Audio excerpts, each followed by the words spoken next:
사운드 체크. 사운드 체크. 하나, 둘, 셋.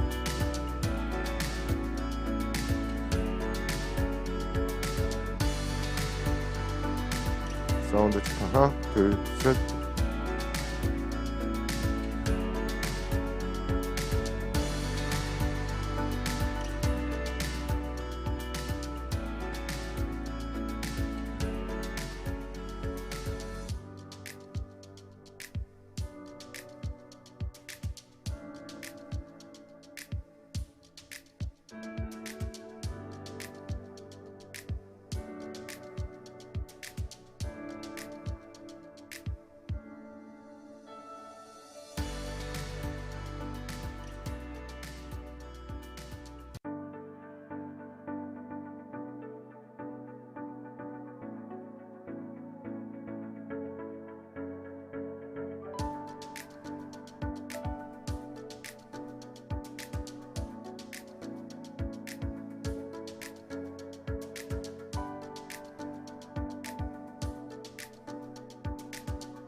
Ladies and gentlemen, the KDIS Alumni Capacity Building Hybrid Workshop will begin in a moment. We kindly ask everyone outside to make your way in the room and be seated. Thank you.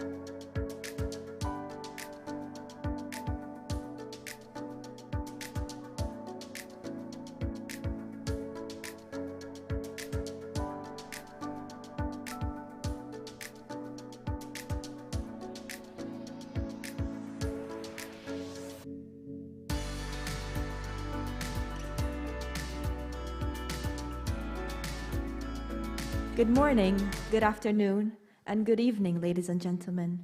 I'm Yeonju Kim, an alumni of KDIS School of Class 2020. I'm greatly honored to welcome you again to the KDIS Alumni Capacity Building Hybrid Workshop on Global Leaders' Path to Achieve SDGs, Day 2. Once again, thank you all for being here and for your engagement in today's event. Before we move on to these sessions, please note that this workshop is being recorded live through the official YouTube channel of the KDI School, and there are currently many alumni connected with us from all around the globe. Also, to prevent the possible spread of COVID-19, for those who have participated on site, please keep your masks on for everyone's safety. We will now begin the Global Citizen Session, Meet Your Global Neighbors. We will first have the presentation and then have Q&A if time allows us.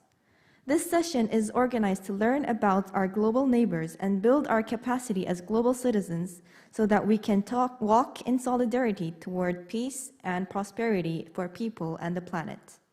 Our proud alumni from Guatemala, Peru, and Malaysia have each prepared to introduce their countries. We'll first have all three presentations, then have a Q&A time if we have time. I'm proud to invite our first speaker, Professor Marcelo Delgado Samoya, a Guatemalan Alumni Association representative. Professor Samoya is currently teaching as a professor at the Regional School of Public Policies for Development, based on the Universidad of San Carlos de Guatemala. He is also a legal advisor for the Ministry of Economy for the company's registration office. Please welcome our alumni with a big round of applause.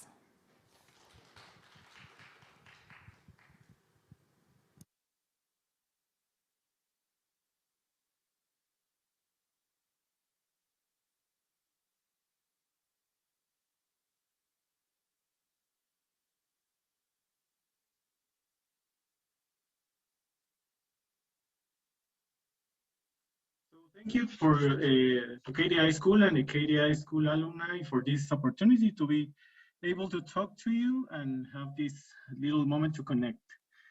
I would also like to share something with you. Maybe you don't, for those who don't know me, probably don't know this detail, but besides the master degree in public policy, I also came back to Guatemala with something else. Half Korean wife and half Korean, half Guatemalan family, but who is 100% KDI school. My wife is also a KDI school alumni from 2009, and so for me it's very special to have a connection with Korea and KDI school. And also I would like to invite you all to come if you have the chance to Guatemala. We have a lot of things that we want to share with you, and it would be a pleasure for us to have you here. And for those of our friends in Latin America, sean bienvenidos. Ojalá algún día puedan visitarnos. Será un gusto para nosotros tenerlos acá. Well, so the main topic is some tips, some steps that we are taking in the Guatemalan Association of the KDI School alumni to work together and have some projects. So probably will help you and inspire you to do the same in your country. So these steps are bond with fellow alumni, keep in touch, discover mutual interests and opportunities, formalize and give it a go. We will see this in detail. First, of course, the important thing is that you have a relationship with your fellow alumni in your country. In Guatemala, we have tried to continuously meet with each other. We try to get together at least 3 or 4 times a year, always sharing our love for Korean food.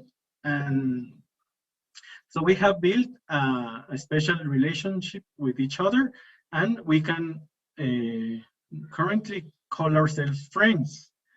And this is very important. And also make sure to include every student that comes back from KDI school, because the more people that share your alumni association, the more opportunities that you have and people to work with.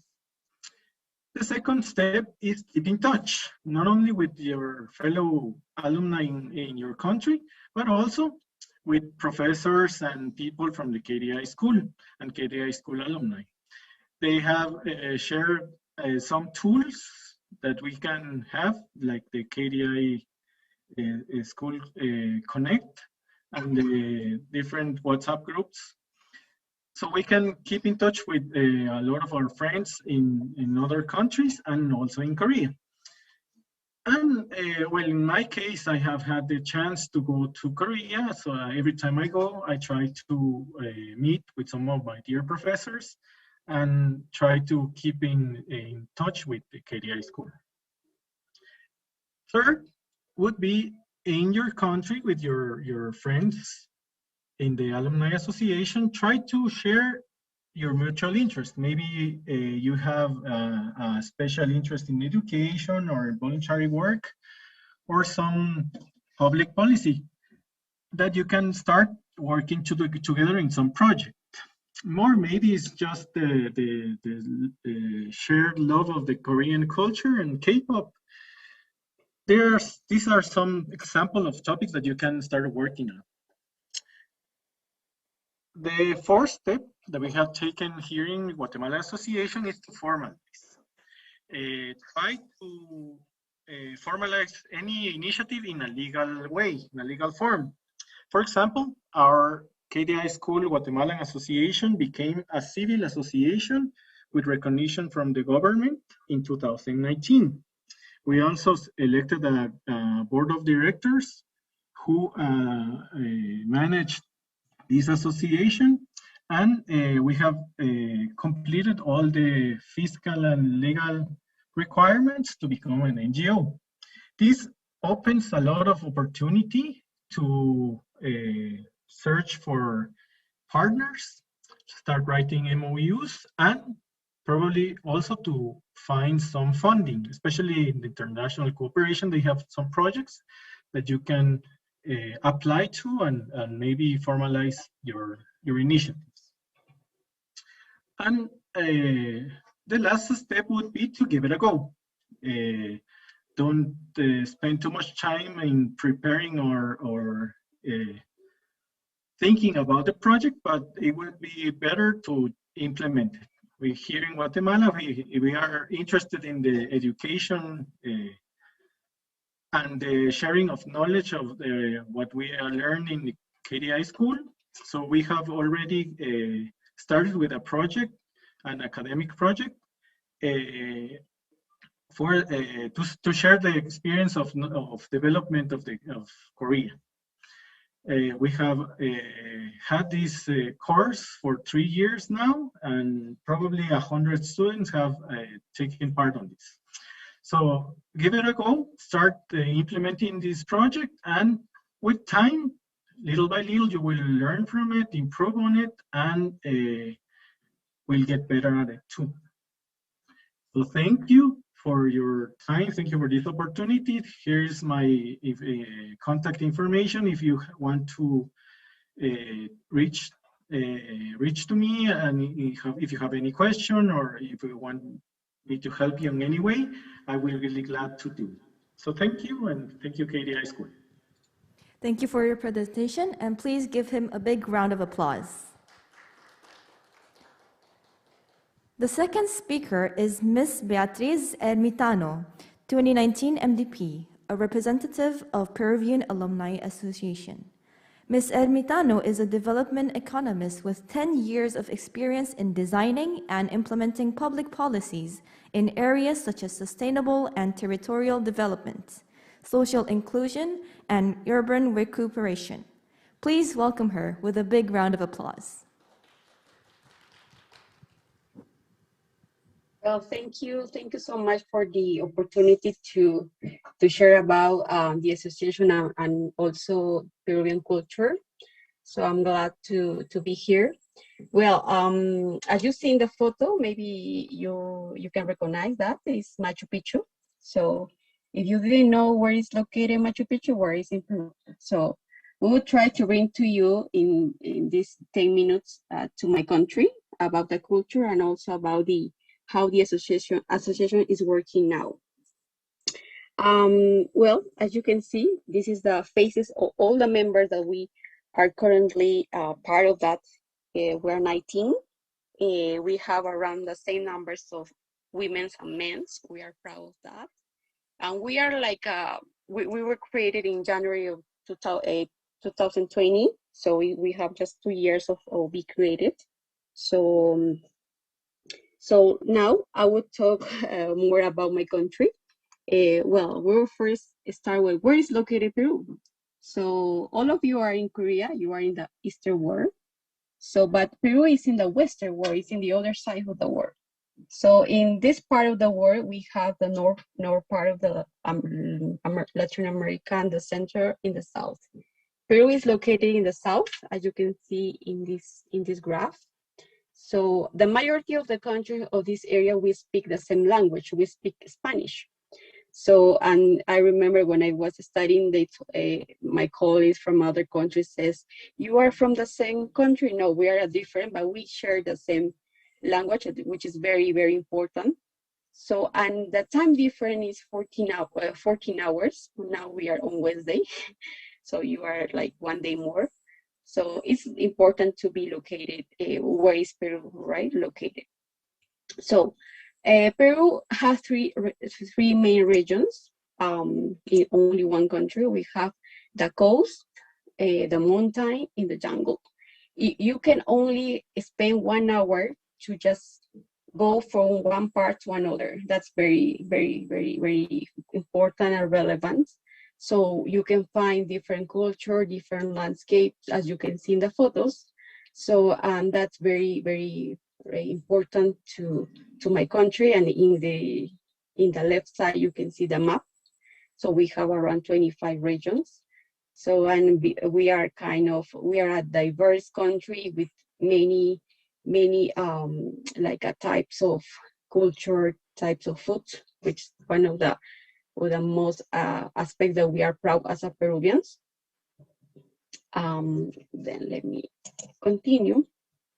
So another important part of Peru, maybe you hear about that, is the Peruvian gastronomy. So definitely is one of the best of the world. That is why we are the best culinary destination in the world in 2019. In this year, we were considered the best culinary destination in the South America. So definitely it's very, very relevant to know about that. So I just put some photos about the types of food that you can find in Peru. So in the coast, you can find, maybe you hear or like in movies or like in different like aspect, like ceviche is very famous, lomo saltado. In the mountain, we usually find like soups, like chicken soup. That's the third one. In the jungle region, we can find like we say tacacho con cecina, is just beef with banana. So like as you can see, we have a variety of foods that you can test if you come to my country. Well, so as I mentioned first, Machu Picchu is one of our famous destination that the majority of people know because in 2007, Machu Picchu was chosen as one of the new seven wonders of the modern world, right? But the Machu Picchu is like just only one part of the story. We need to talk about the Inca Empire, which is considered the great civilization of the story. So I think it's like a story and like a lot of legends that I can share, but I will share with you a short video that you can see directly about that. So just tell me when you hear well. I hope so. In a world where the sun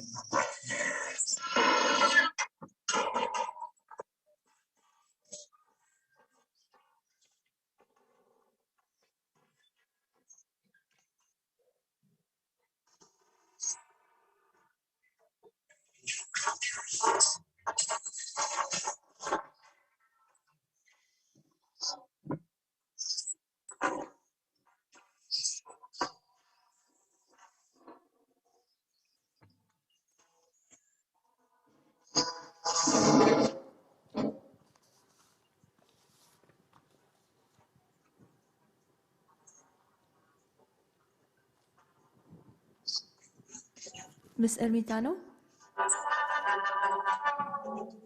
Do you have the video on?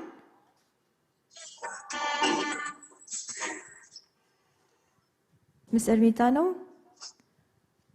Okay, due to time limit, can we skip the video, Okay. please? Okay, thank you. Okay. Don't worry. You can have the access to see all the video, but I think it's very important. You need to know about the Inca Empire. So I just need to know how minutes I have. How minutes I have to continue? You have around 4 to 5 minutes left. Okay. I think I will finish.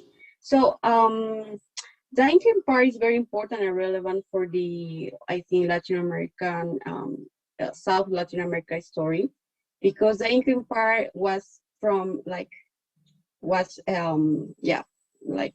Peru, Colombia, and Bolivia, Argentina, and Chile was part of that. And Peru was the main political center, and Machu Picchu or Cusco was the capital of this empire, which is very important. That is why the majority of the tourists come to Cusco, but maybe they don't know why, because that is the reason. So because the Inca Empire has the main center there. So I will skip that, but we have like many legends to know about how this empire was found. So, but these legends say that Manco Cápac and Mamaoclio emerged from the Lake Titicaca, and the sun god gave Manco Cápac a golden road and ordered him to travel north of the lake. As he moved, he had to sink his staff into the ground, and if it sank easily, it would be the designated point to found the empire. After a long walk, both of them reached an impressive valley surrounded by imposing mountains where Manco Cápac was able to submerge the road, discovering in this way the place where they would found the capital of the Inca Empire, which is the current city of Cusco where it's located, Machu Picchu. Just like share some aspect of the Inca Empire, like they have three principles: don't not to be a thief, don't not to be a lazy, don't to be a liar. So other important aspect is the Inca architecture. Machu Picchu is one of them, but we have also others, Sacsayhuaman, Ollantaytambo, that you can find. As you can see, like Peruvian culture has like a huge diverse of culture and colors. This is one of the like images of the Inca. So we have 30 Incans who was considered as a divine beings. So another aspect was the gold was not used as exchange currency. It was used as an accessory for the governor's clothes.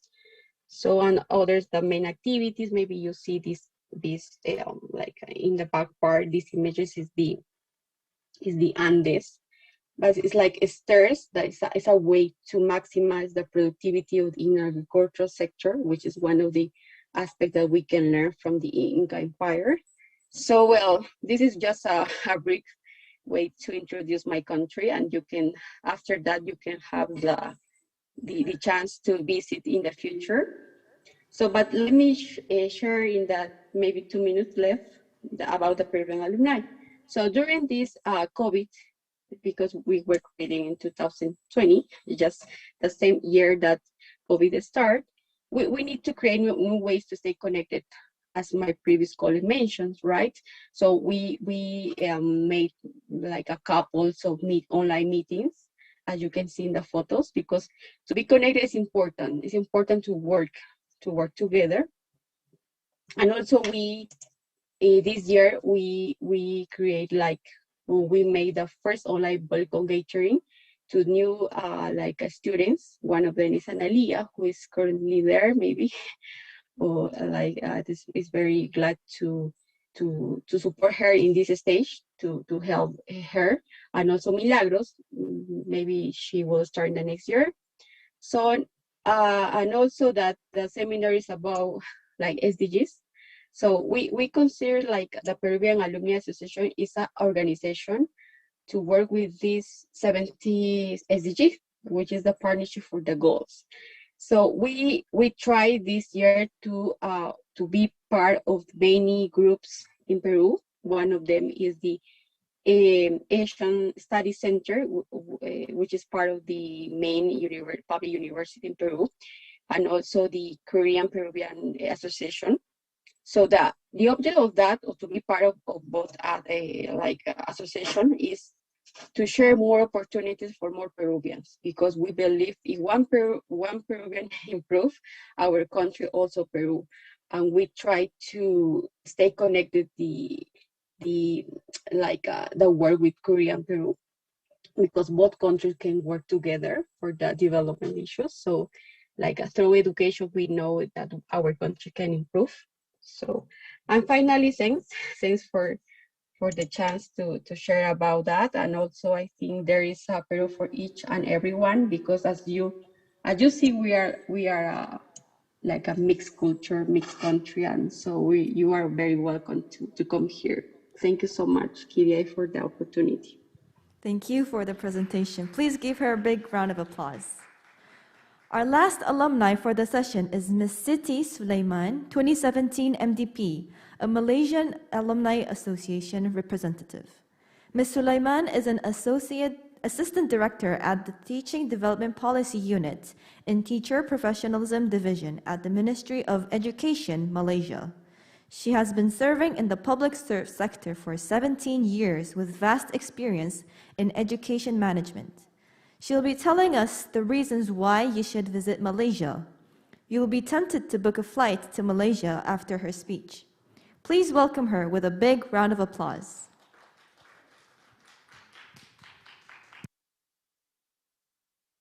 Good morning, ladies and gentlemen, fellow KDIS School alumni. Today, I would like to present my own case as a Malaysian on 6 reasons why you should visit Malaysia. I know travel is now restricted unless it is really necessary, but we have to remain optimistic. Once the pandemic is over, God willing, Malaysia should be on top of your list of places to visit. Let me tell you why.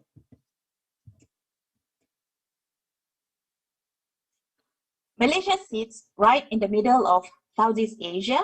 It consists of 2 main parts, the southernmost tip of the Malay Peninsula, and across the South China Sea, parts of the Borneo. We share our land borders with neighbors, Thailand, Indonesia, Singapore, and Brunei Darussalam. Back in the days when Malaysia was less well known, we always tell people that it is between Singapore and Bangkok. Now, Malaysia really is, as the tourism tagline goes, truly Asia, a melting pot of peoples of different races, ethnicities. Throughout the history of our country's formation, nation building is very much the result of the harmony of our peoples. Malaysia is home to diverse cultural ethnicities, such as Malay, Chinese, and Indians. We pride ourselves as a country. We are privileged and blessed to experience numerous cultural festivals, have friends who speak different languages, and tradition from our own that other countries do not possess. As a quote from our former founding father, the first Prime Minister of Malaysia, "We are all Malaysians. This is the bond that unites us. Let us always remember that unity is our fundamental strength as a people and as a nation. Even with differences in culture, religion, and race, we live harmoniously through it all, making this the reason number one why I love Malaysia and why you should visit Malaysia."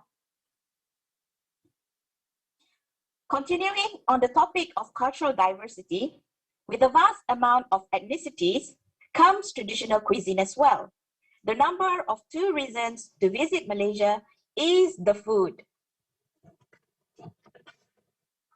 Every cuisine is packed full of flavor and spices, such as nasi lemak. Nasi lemak is a fragrant rice dish cooked in a coconut milk and pandan leaf. It is also known as the national dish of Malaysia. Another food is banana leaf rice, which is a white rice served on top of a banana leaf with various types of vegetables and spices and types of seafood and meat. And also the very famous char kway teow is a stir-fried rice cake strip.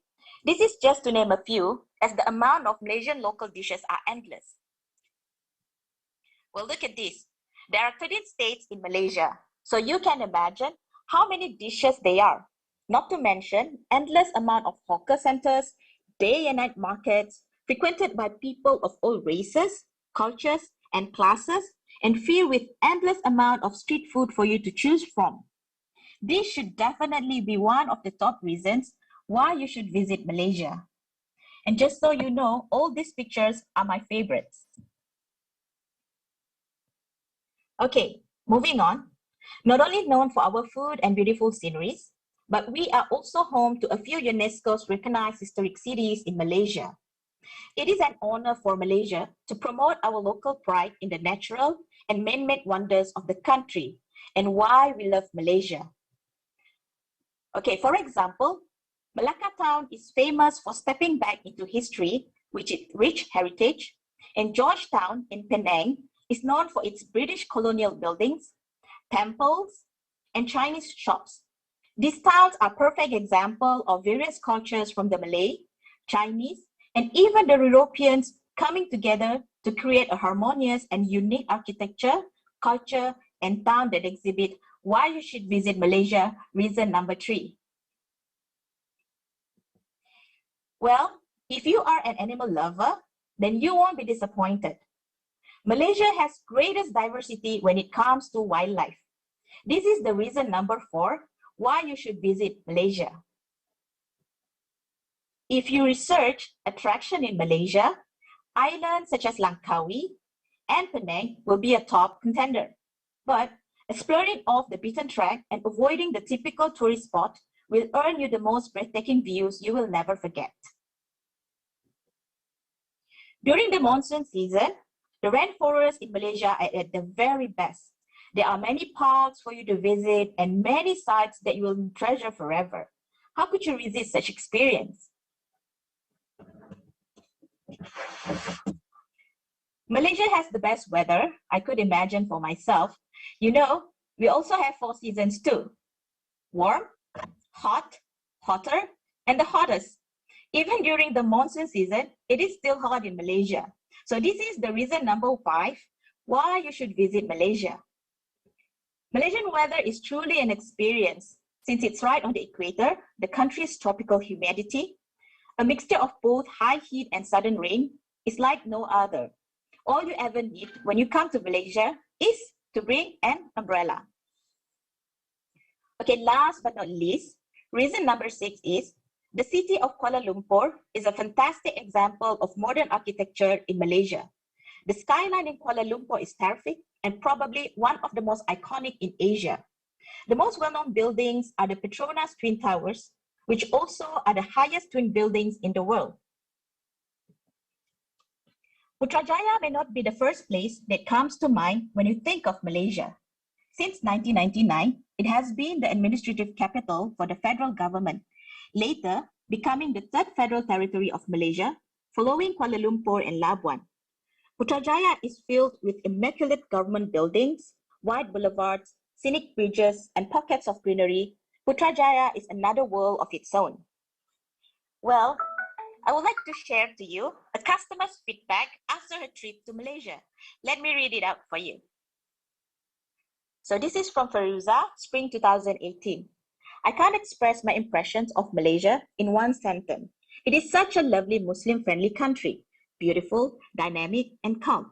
Despite the very hectic schedule, we could be able to visit Langkawi, Kuala Lumpur, Putrajaya, and Malaysia's new smart city, Cyberjaya, within 5 days. I love all the places and the tourist attractions, especially the food and drinks were so delicious. Oh, taste of nasi lemak. Malaysia is now one of the top spots on our list to see. We love our amazing friends and sisters living there. So after traveling, we decided to come back there again and stay longer in order to explore Malaysia, not like tourists, but as real locals. So they all have been here. What are you waiting for? Like Asia's tagline, now everybody can fly. Thank you so much for lending me your ears and eyes, and I hope that this could be a pitch for KDI to consider the next venue for 2022 KDI Alumni Workshop. With that, thank you and stay safe. And just in case you are planning to visit Malaysia, I will share to you this Padlet where I have pinned all the interesting places that you could find information about. So when you are planning to visit Malaysia, you can find all the information just by a click. Thank you and 감사합니다. Thank you for the presentation. Please give a warm round of applause to all our proud alumni. Given the time limit, we will take one question from the floor and one question from Zoom. If you have any questions, please raise your hand. We will hand you the microphone. And if you're on Zoom, please click the raise hand button and we will hand over the screen to you.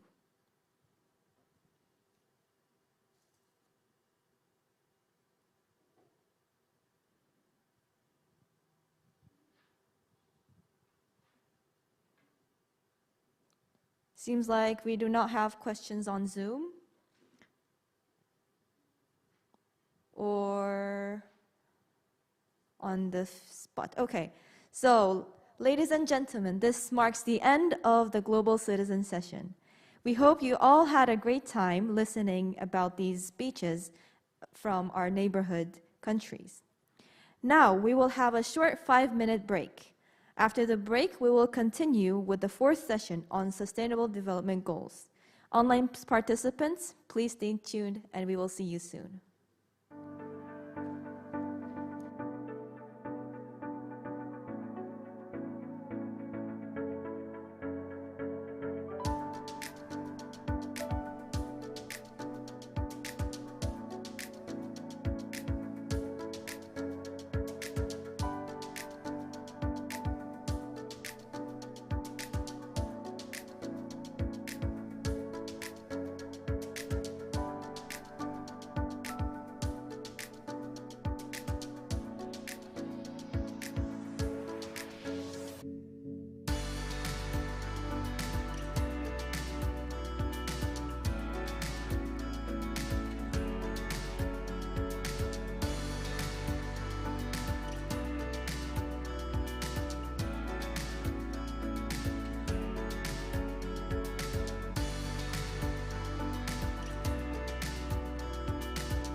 Welcome back, ladies and gentlemen. We will now begin the session 4 on Sustainable Development Goals number 9, Industry, Innovation, and Infrastructure. For this session, I'd like to invite our session chairperson, Professor Taejun Lee. Professor Lee is a professor at the KDIS School and has received his PhD in communication from University of Tennessee. Before joining the faculty at KDIS School, he taught at Kookmin University and Bradley University. His research interests are in ICT for SDGs, digital government, and innovation ecosystem. Please welcome Professor Lee, presenter Dr. Seung-Hyun Kim, and panelist Dr. Jun-Seok Seo with a big round of applause. Good morning. Good morning, everyone. So my name is Taejun Lee at the KDIS School, the faculty member. I'm very honored to introduce the wonderful research to be shared with you today. Today, we have 3 presentations, including one special list and a presentation. The digital transformation and ICT for sustainable development has been very important and the topic to the global communities in the South Korea and even the many industrial sectors. It is quite important, very timely for us to see how the government and private sector, the research and institute, and non-governmental organizations nurture the talent and skills and prepare the next generation. And even we are going to see how the research, the innovation, and the development activities to make an increase the capacity for all forms of research and innovation that are necessary to sustainable development. And I think is that we can have the look at very important cases where the government, industry, researchers and scientists and private sector leaders accelerate and augment and transfer and commercialization of innovation using the data and the digital and technologies. And today, as we invited 3 the special presentation, as the first part that will be from the Dr. Seung-Hyun Kim, so one of your alumni. He is currently Associate Research Fellow, STEPI, Science and Technology Policy Institute, at one of the largest and best the think tank in this area. He's going to give us a special lecture on the role of ICT and digital and the data and the technology and the public sector innovation and the sustainable development. And after that, we will invite 2 your alumni with expertise and experiences in delivering the good cases and important insight on the role of the digital transformation. The first, the presenter of your alumni, the Fabio Rodriguez, the independent consultant for NGO and the government. She's going to talk about digital transformation and SME, small and medium enterprises. And then we will have one more, your alumni. She's going to, her name is Miss Eunhae Liu. She's going to she is also talking about digital transformation and small and medium enterprises in terms of innovation ecosystem. She's also working in the public sector communication, Korea Communication the Agency.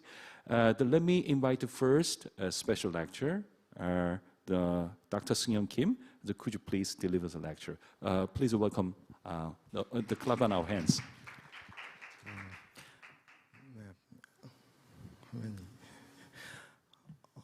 Hello, everyone. Can I see the presentation files on the display? First of all, congratulations on the successful hosting of this KDI School alumni workshop today, yesterday and today. And actually, I'm not an alumni of KDI schools, but I really appreciate for inviting me to this special session.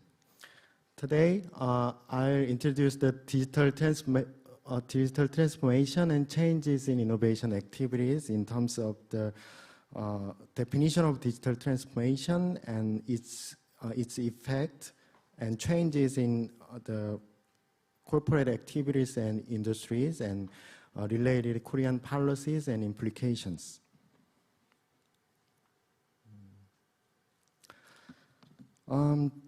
Today, we are living under the pandemic age, the world economy entering into the severe recession period because of the COVID-19.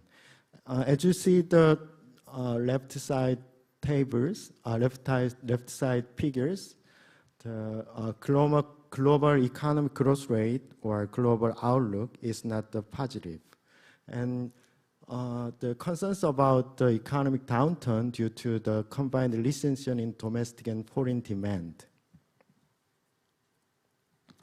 This trend and phenomenon could be called to new normal 2.0, the second new normal. Actually, new normal, the terminology is origination of the continuation of global economic downturn following 2008 financial economic crisis.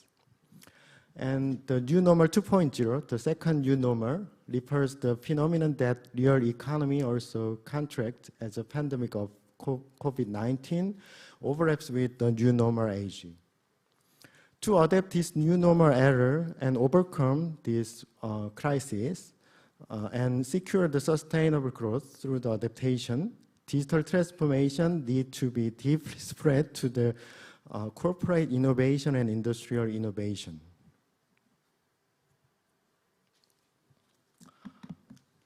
The left side of the figure shows the changes in interest in digital transformation search over time by the Google trend.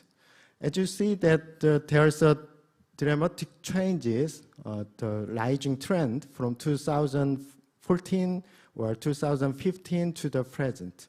In this time, the Industry 4.0, the policy from the Germany is introduced. And there are various definitions about digital transformation, as you see the right side of the tables. And if we combine all these, the concept about digital transformation can be regarded as a revolution that changes the values throughout industry and societies as well as aspect of the life by fundamentally changing all business-related activities of firms based on digital technologies. But if we consider the phase of the digital transformation in terms of the technological development, the digital transformation could be separated into the three phases. And it's originated from since the late 1960s. The first phase, digitization, means that the digitalization of the data and contents. The offline data and contents could be converted into the digital types. And second phase, digitalization phase, is since the early 1994.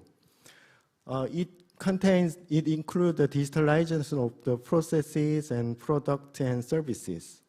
And last stage, the current stage, the digital transformation, include the concept of all areas of corporate activity, all industries and economic systems are changing. So the digital transformation targets all areas of such as corporate product, services, production processes, and business processes, and business models, working method, and etc. And the related digital technology could be separated into two types. One is core technologies and the other emerging technologies. Core technologies means that the necessary to perform digital transformation. And emerging technologies means that it can be obtained through digital transformation.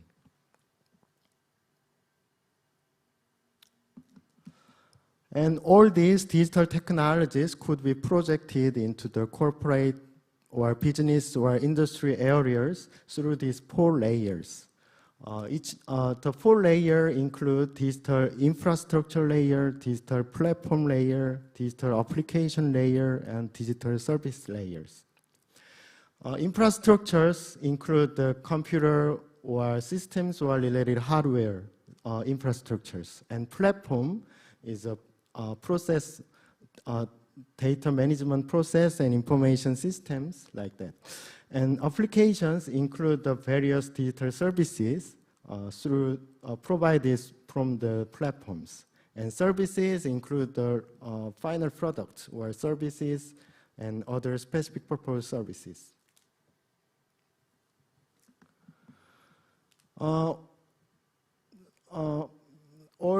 Digital transformation could change the corporate activities and the corporate strategies and industrial structures.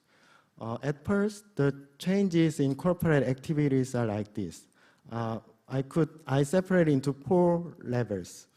One level is that changes in operation and operating systems, and second, product and service level, third, business model innovation, and last, the strategy areas. The operation and operating system increases the modularization and the intelligence and flexibility or customized.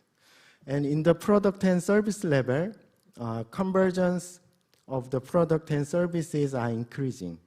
And product life cycle, the PLC, is more shortened and more shortened and shortened.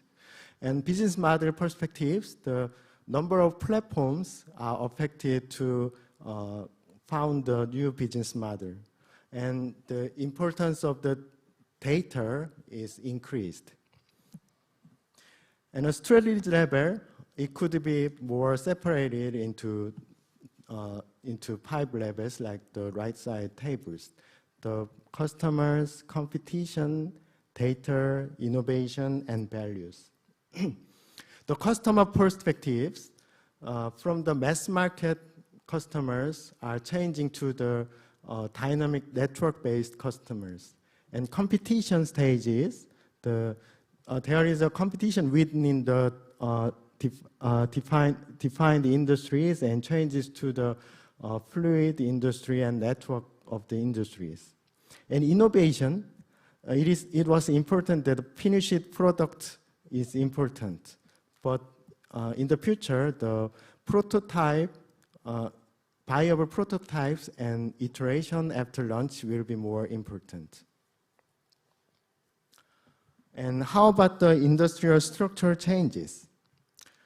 There are 3 levels of industry changes.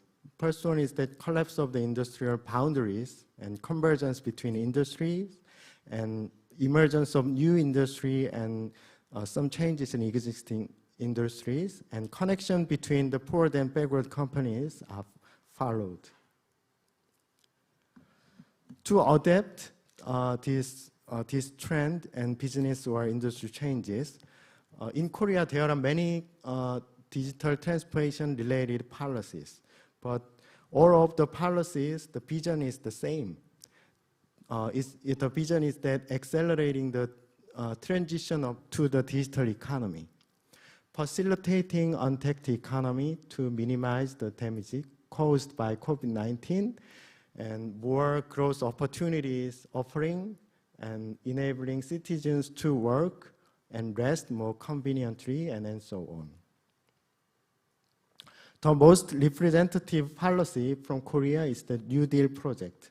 It's announced in July 2020, and there are 4 areas as you see in the table: strengthening data network, AI ecosystem, and digital transformation of education infrastructure, and develop untapped industries and social overhead capital, SOC digitalization.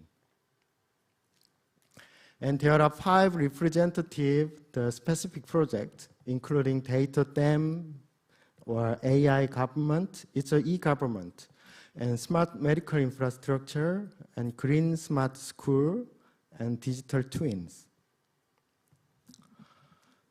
to promote the digitalization to the business level or industry level, there are 4 tools or 4 infrastructure from the government. One is the promote data utilization and organize infrastructure. And second thing is that promote 5G investment, 5G or 5G plus investment. And third is that AI-related laws lead organization and promote utilization for the technology development. And last one is the creating of a foundation of vitalizing untapped industries. And another policy case is the digital-based industrial innovation growth strategy. It's announced by Ministry of Trade, Industry and Energy, and it aims to lift to the world top 4 industrial powers through industrial digital innovation. It is more focused on the industrial support and the digital transformation. And another criteria as a policy is that regulation reformation. I introducing 4 cases of the regulation reformation in Korea. The first one is that regulatory sandbox and the innovative financial services and the free regulatory zones and the regulatory sandbox development plans. Our vision through the regulatory transformation is like this, under the tables. In terms of revenue increase and jobs increase and new business increases. Last, I prepared as a conclusion the 8 implications in terms of the policies. First one is that digital transformation causes could make the good effect and also the side effect too. So it's very important to identify opportunities and threats arising from the technology development. And second one is that the system level technology development is very important. Like it is called the smart systems. Actually, digital transformation technology does not mean one technology or one technology roadmaps. It's the combination of technologies or the systems from the various technologies. So it's very essential to develop the systems through the connection between technologies. It is called the smart systems, like the smart home, smart building, smart city, smart factory, or smart governments, etc. And fostering the talent in software is also important. And data is not just tool for the increasing the process efficiency, but it's a resource or the assets for the innovation. So data, maintain the data, creating or collect and utilizing or monitoring data is very important. And the 5th one is the national digital transformation. In the earlier stage, it's difficult to creating a new market or new industry. So there's a need for the technology to be employed through several public sectors like public transportation, communication areas, smart city, or e-government, or medicine or welfares. And the business industry collaboration is very important. It's very important for in terms of the convergence of the industries. And public-private partnership is also important.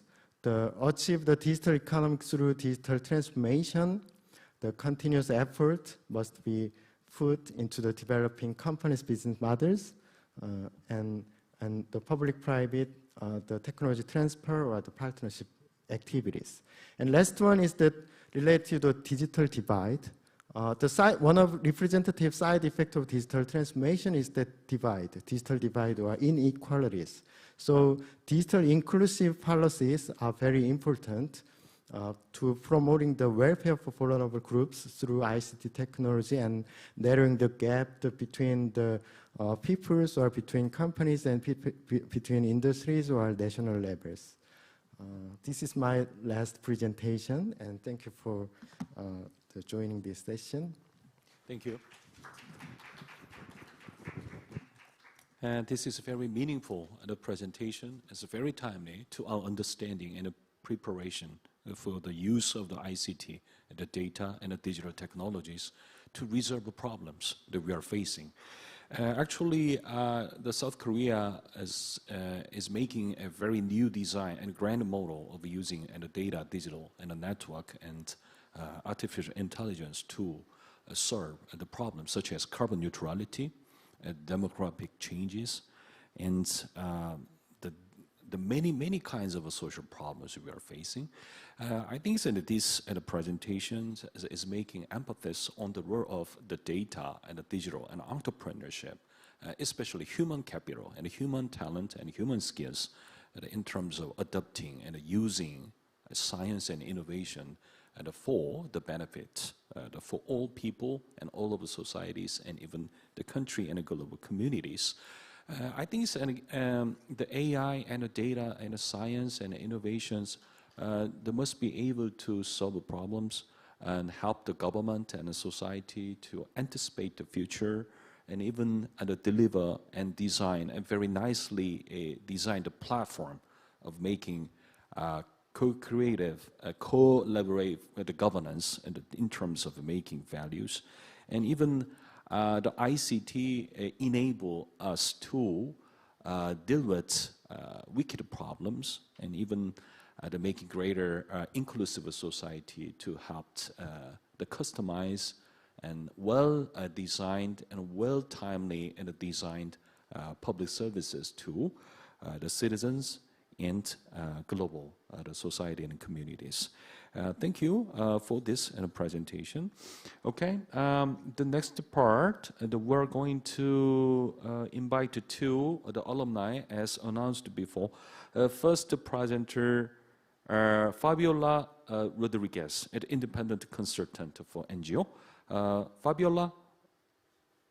Do you hear me? Okay, yeah, yes, okay. Could you make a presentation for us? Yeah, 1 second.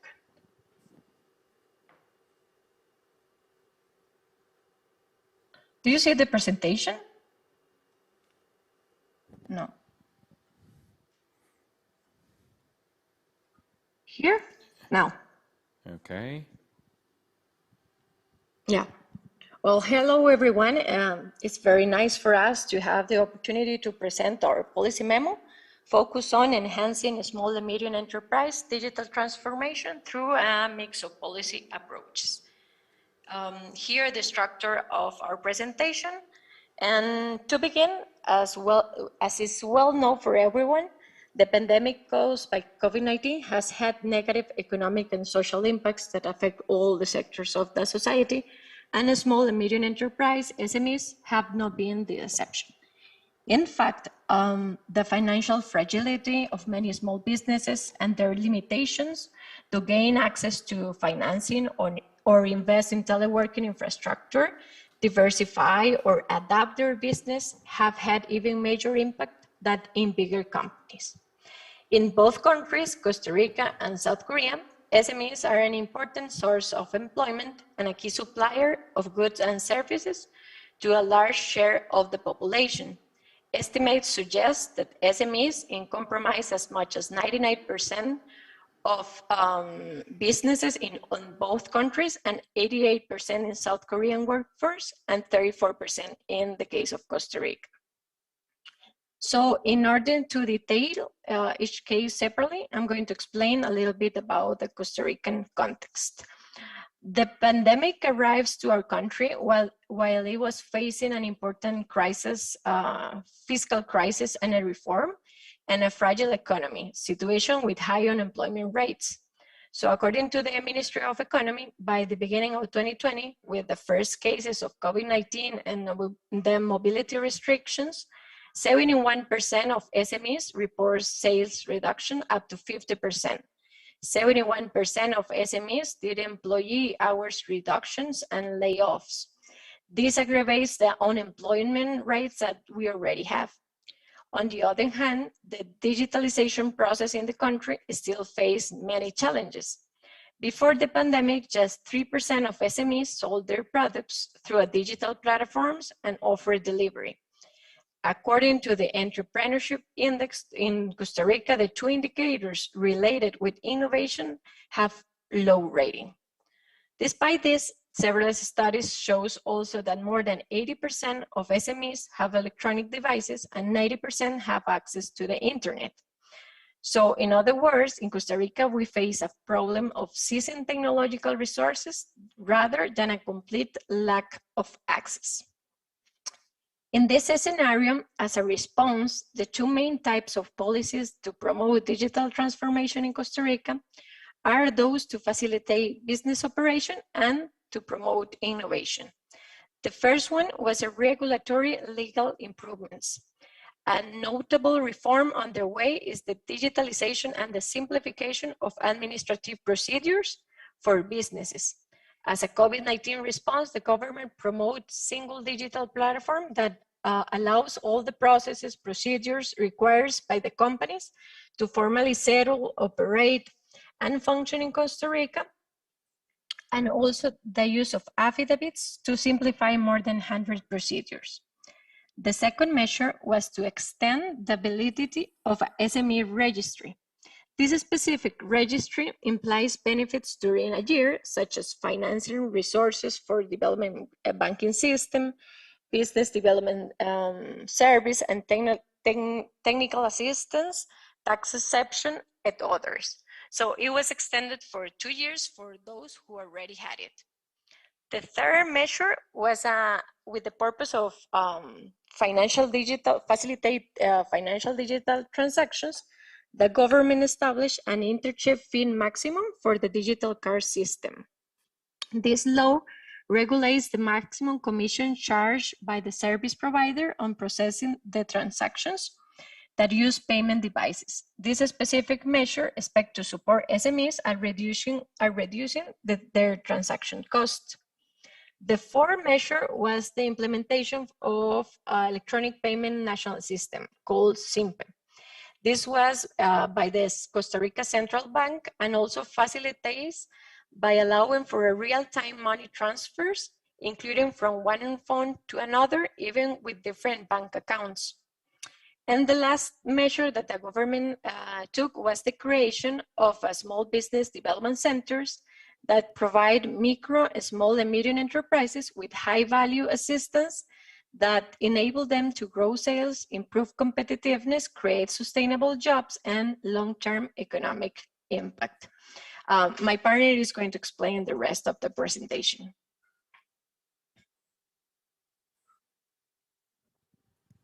Thank you. Thank you, Rodriguez. Are you done with your presentation? No. Fabiola, can you stop to share your screen? Okay. Okay. Let me share my screen. Okay, Miss Liu. Okay, Miss Liu is ready to give us a presentation. Okay. Can you hear the screen? Yeah. Hello, I'm the next presenter, Grace Inayu. Now let's take a look at the case of Korea. Korea SMEs affected by COVID-19. Korea Federation of SMEs found that 46% of SMEs were experiencing worse financial condition compared to the previous year, with decreased sale as the main reason. In this circumstance, digitalization has been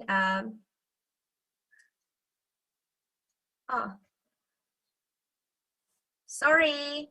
Miss Liu, could you please stop for a moment so that we can I cannot hear share anything. your PPT slide with audiences?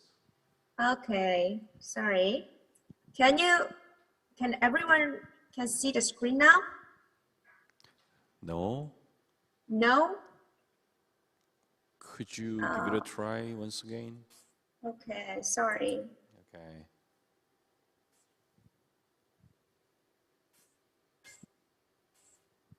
How about it? Okay, excellent. Okay, sorry. Yeah. Let me start again. Go ahead. Thank you. Yeah. Okay. Okay. Yeah, in this circumstance, digitalization has been a key pillar for Korea government in adapting to the crisis. There have been encouraging contactless interaction through digital adoption, dubbed as contactless economy, and proposed digital as along with green to be one of two main concepts for New Deal strategy. The government's SME digitalization policy focused on creating favorable conditions for SMEs to get their hands on digital systems and services. Next. Here we can see 6 strategies for digital transformation. First, regulatory lag. The Korea government has been continuing its efforts to create conditions favorable toward digitalization. They amended the existing Framework Act on Electronic Documents and Transaction in June 2020, which clarified the boundaries of digital documents and their legal force. Moreover, the government's digitalization efforts include automation of administrative process. Public agencies have begun exploring AI-based systems to strengthen database decision-making and enable contactless interaction with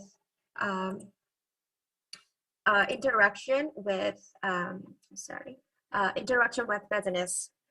Second, lowering digital barrier. The government mobilized the resources to provide ICT software and equipment to SMEs. Also, in order to allow SMEs to experiment digital services, the SMEs set up digital services voucher program, which subsidized SMEs uptake the digital service with conditional grants. Third, facilitating digital trade. SME digitalization efforts also including helping businesses connect digitally across borders. Furthermore, the virtual trade fair was firstly conceived as a short-term pilot. After receiving a large interest from SMEs, the government has scaled up the support and has been continued as of 2021. Fourth, enhancing cybersecurity. SMEs and entrepreneurs can receive tailored monitoring and consultation of the business cybersecurity risk, support in acquiring and implementing cybersecurity solutions, and on-site training on its practice. Fifth, promoting teleworking. During the pandemic, the government expanded its existing support for businesses to adopt teleworking practice. While the government focused on teleworking policy before COVID-19 had been partially subsidizing labor expenses to let business experiment remote working practice, the emphasis shifted more to helping businesses set up teleworking infrastructure during the crisis. Last but not least, strengthen SME large entrepreneurs relationship. For example, electronic manufacturing conglomerate that has been partaking in the initiative helped relieve mass manufacturing SMEs production bottleneck at the outset of the pandemic. The large company dispatched smart factory experts to the SMEs, while the experts provided technical support to streamline SMEs manufacturing process and helped in connecting the companies to mass part suppliers. Next, Korea sector-driven policy. First, to assist manufacturing SMEs in modernizing their facility, the government introduced a smart manufacturing diffusion and advancement strategy at the end of 2018. Second, the measures supporting micro-entrepreneurs expanded in the wake of COVID-19 pandemic.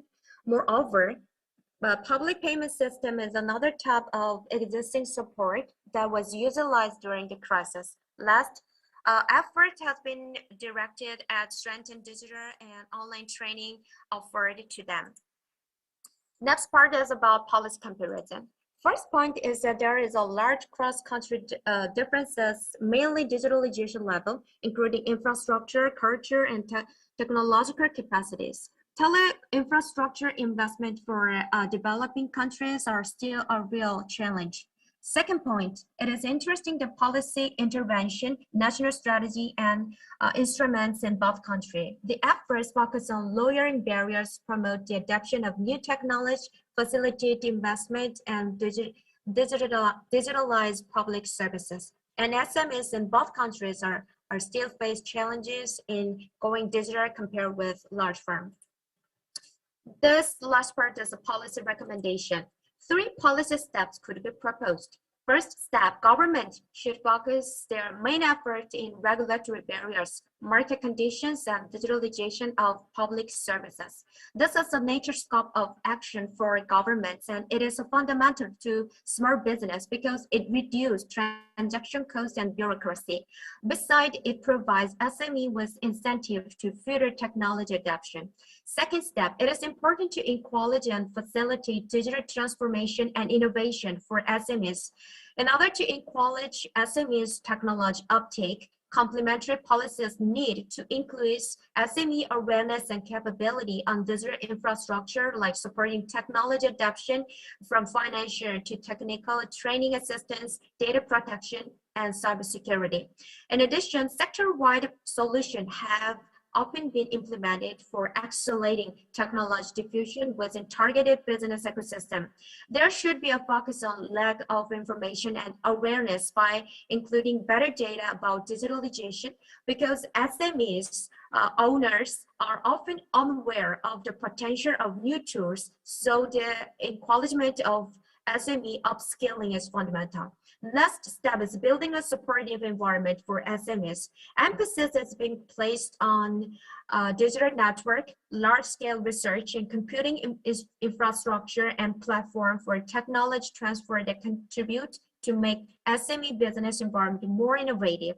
Innovation support packages have been revamped to become more accessible and better targeted to SMEs in the way to introducing carrying forward and refundable options in R&D tax incentives.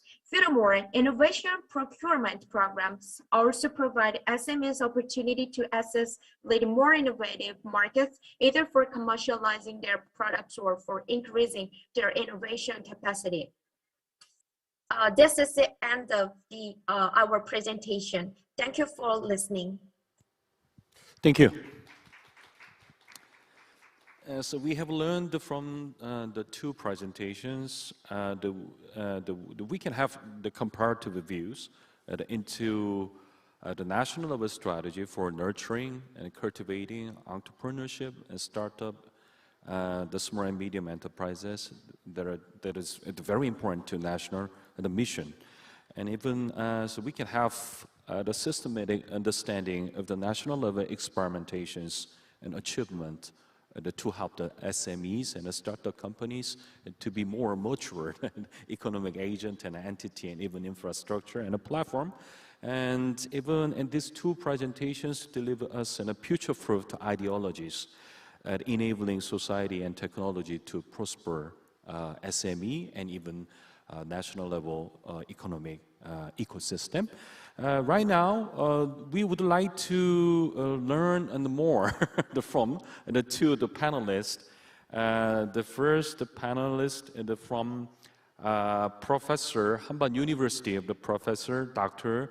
Joeun So, and the one more the panelist is Ingrid Salinas, the project managers and MRM. Let me invite first Dr. Joeun So. Could you please give your the ideas and the insight in response to the two presentations? Okay, thank you very much. Thank you. Professor. So mic is not working properly.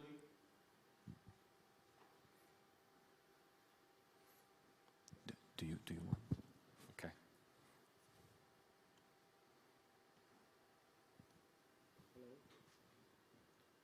Hello. Yes. Let me introduce myself first. My name is Joeun So, the professor of Hanban National University. Actually, I was the student in 2001 in Honglong in Seoul. So it's been 20 years after I graduation. So I'm very happy to be here, even though I can participate in online, but I asked to join the offline here. Okay, I got a very nice two presentation from Professor Dr. Kim and other two alumni. Let me comment on first presentation. Actually, Dr. Kim summarized the process of the digital transformation and Korean policy on it very well.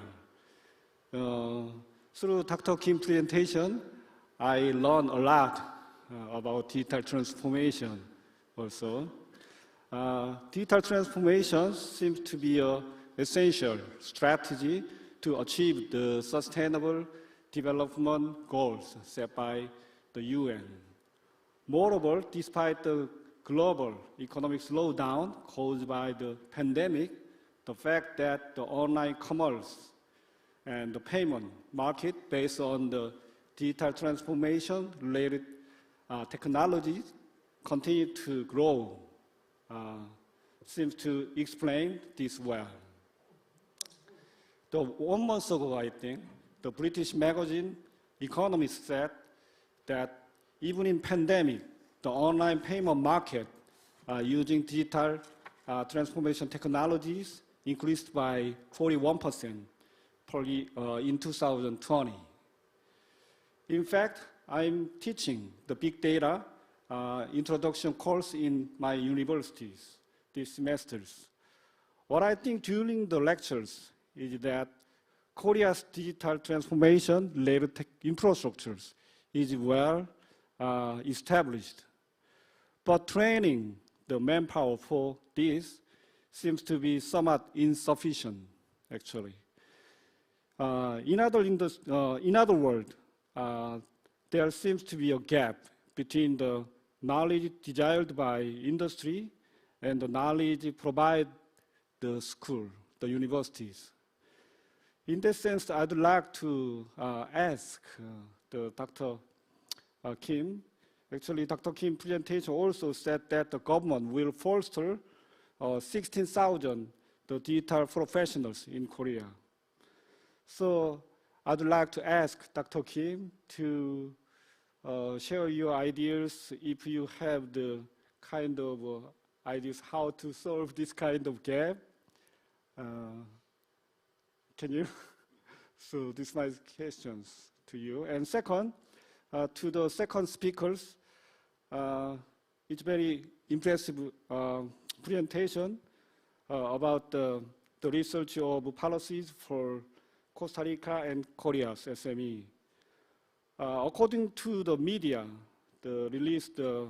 according to the media report 2 days ago, maybe, the Korea ranked 5th in the global digital potential ranking, surveyed by a Japanese research institute. It is judged that Korea is proactively progressing digital transformation compared to other countries, I think. So in that sense, I think Korea's experience in digital transformation can help Costa Rica in many ways. I think it will be good opportunity for mutual benefit. So that I'd like to ask the presenters can you suggest a kind of mutual cooperation for the future in the digital transformation technologies? Yeah, that's all. Thank you very much. Thank you. Thank you. Could you answer these questions, Yep. Dr. Kim? Yep. Thank you for the comments about the digital transformation and the gap between the stakeholders. And actually, I'd like to point out one thing about the education in terms of the decrease the gaps. Education is very important, but there are several problems. First one is that the contents.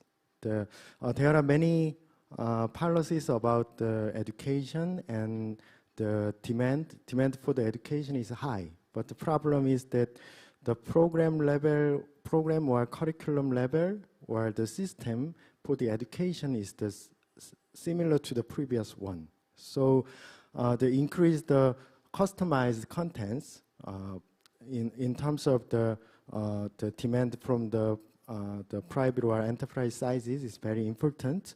And I think one of the solution is that open university types. In case of the overseas, there is a platform-based open university. Contents are gathered or created by the collaboration of the universities. So, and the platform intermediate between the demander or suppliers about the digital transformation. And second one is that in the Europe, the education system is activated by the private side as well as the public education side. But in Korea, the education is more focused on the public side. So the private education is more close to the enterprise or the manufacturing spot. So the private enterprise association or private side consulting companies or other R&D related facilitating companies should be collaborate with the public university sided. And so I think that the nurturing the digital transformation and decrease the gap between the demand and demand and supply sided, the education and the education is the most important thing. Yes. Okay. Yeah, thank you, Dr. Kim. I totally agree with you. So I think it's an AI-driven society. The human capital matters to the prosperity and the sustainability of our economy. I would say that skills and talents for young people, especially the MZ generations, and even elderly people, they're seeking for different kinds of a career path in a new life, should have ability, capability, and talents to use the AI and emerging technologies in a right manner and even ethical manner, even an economic as an innovative manner. And also the Korean society is making very good campaigns to make a greater awareness of the meaning and the future, even the benefits of technologies to increase the familiarity and the belief system of average citizens in terms of the coming the digital transformation. Okay, thank you very much. And we're going to invite the last and the panelist. The name is Ingrid Salinas. Are you online? Okay, yes, hi. Okay, could you give us your insight and ideas on the three presentations? Yeah, sure. First of all, thank you very much for the invitation. And I will also like to introduce myself a little bit. I work as a project manager in the digital business unit, which is called MRM, which is part of a digital company in McCann World Group. So being said that, regarding the presentations, I agree that the presentation of Dr. Kim was really interesting, and it was really a good summary about the digital transformation. So I think, like in the world history, there have been different pandemics that mark the change, the societies where they develop, and COVID-19 is not the exception. As it was mentioned in the presentation of Dr. Kim, the digital transformation has been evolving since the 60s, but COVID-19 seems to accelerate even more the process and make clear that the world is moving to a digital era more than ever. So in this sense, the countries that have been investing in new technologies, digital infrastructure, and creating policies, among others, have shown that their ability to cope with the pandemic, for instance, has been more effective compared to countries where these initiatives are taking longer. And for instance, the agility in how the vaccines were developed to cope with COVID-19 is an example of how this technological evolution and the investment in research and investigation have contributed to a better response to these disruptive situations. So, as mentioned before, COVID accelerated digital transformation, and many countries and companies are seeking ways to cope with the pandemic. And as Dr. Kim mentioned in his presentation, this is transforming the values and all aspects of lives. as well as how we interact with each other and how the companies interact with the consumer. In my experience working for a digital company, which is an important business partner to General Motors, I can see this transformation every day and how the automotive industry is seeking new ways to interact and sell their product, trying to move from a face-to-face interaction to a digital one, where the consumer can buy a car, for example, through internet without a step in the dealership. So this, I think, is very important to consider, because also not just in the public, but also in the private sector has a really important impact. And as for the second presentation, I think it's also very interesting. And something that I would like to mention is that while I was doing some research for this workshop, mainly about the SDG 9, something that caught my attention was that in all the papers, news, and texts related to this goal, two keywords were popping a lot, and those words were the adaptability and the resilience. So in this regard, this presentation for me reflects the importance of this goal overall during the pandemic that has impacted the global economy, because the presentation shows how the countries that have invested in technology, in technological infrastructure and create policies that focus on digital aspects have been more capable to adapt and confront the current situation. So for instance, I want to mention something very important from the presentation, sorry, that 71% of the Costa Rican small and medium enterprises reported a sales reduction compared to the 46% in Korea. And I think this is attributable mainly to the strong policies and strategies that the Korean government have implemented, not just now, but in the last years. So that make the country more resilient to adverse situations such as COVID-19. And in this sense, I think countries like Costa Rica, Mexico, and in general Latin America still have a long way to speed up on the digital transformation within the government, and in this case, with the small and medium enterprises.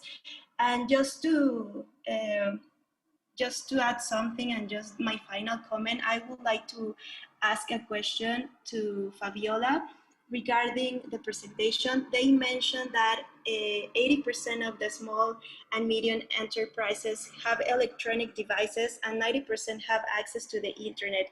So what do you think the reason that the small and medium enterprises are not seizing technological resources is? And thank you very much again. Thank you, Ingrid. It's time to say goodbye. To sum up, I would say that the three presentations and the two panelists' comment are very helpful to our understanding. That when it comes to the coming and newly emerged disease, such as the COVID-19, and demographic changes, and carbon neutrality, and even intergenerational conflict, the digital transformation and innovation will be used as a vehicle and a tool and a technique to deal with these kinds of problems we are facing. I would say that all of the presentation, the visions and objectives and the contents and recommendations that ask us to see how innovation the transfer and transform to be a socially and economically meaningful platform to all of us. And even we need to think about, continue to think about how to foster an innovation ecosystem and collaborative governance of making greater impacts and greater benefits of the using the digital transformation technologies and paradigm. The last thing is economic sustainability, quite important. So we need to make new opportunities for jobs and earnings and industries, especially for the future generation. Thank you again for the three presentation and two panelists. Let's clap our hands. Thank you very much. Thank you, Professor Lee, speakers and panelists. We would like to ask you to give us about 5 minutes to arrange the stage.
Let's move on now to the fifth and the last session, SDG number 5, Gender Equality.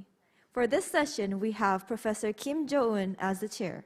Professor Kim is currently teaching social demography, gender, and health at KDI School. She has received her PhD in sociology and demography from Pennsylvania State University. Her interests include gender, family, and work. Please welcome her and the panelists, Ms. Jinha Park, with a big round of applause.